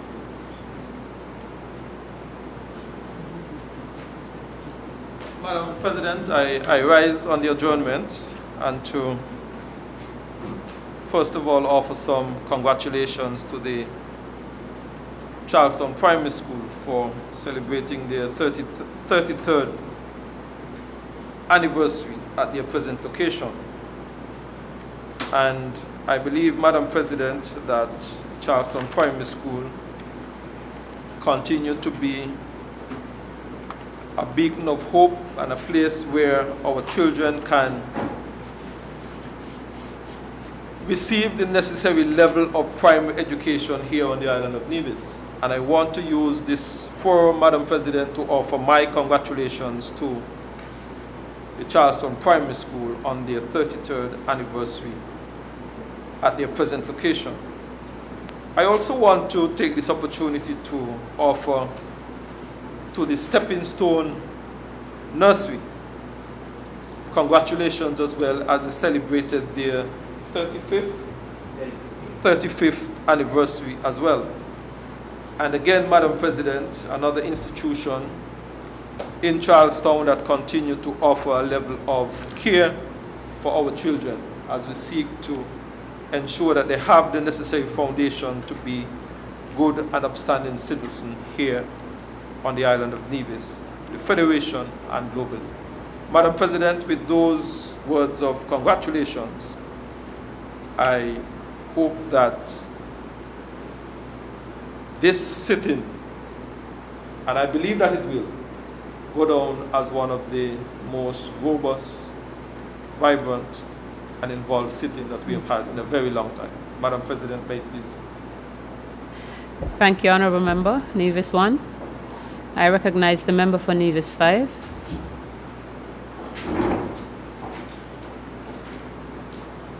Madam President, I too would like to join the member for Nevis 1 in extending congratulations to the Charleston Primary School for celebrating their 35th anniversary, as well as the Charleston Secondary School, who will be celebrating their 75th anniversary. I believe it's on Thursday, so I wish to extend congratulations to them. And I also wish to say a very special thank you to all those persons in my constituency who attended the Easter festive activities that I hosted during the Easter break, such as the kite flying competition as well as the annual Easter egg hunt. I'm very, very thankful for all those who came out to support, participated. We did have a wonderful time. And I wish to also just thank all persons within the St. Thomas's constituency for their continued love and support. Thank you, Madam President. Thank you very much. Any other contributions on the adjournment? I recognize the member for Nevis 4.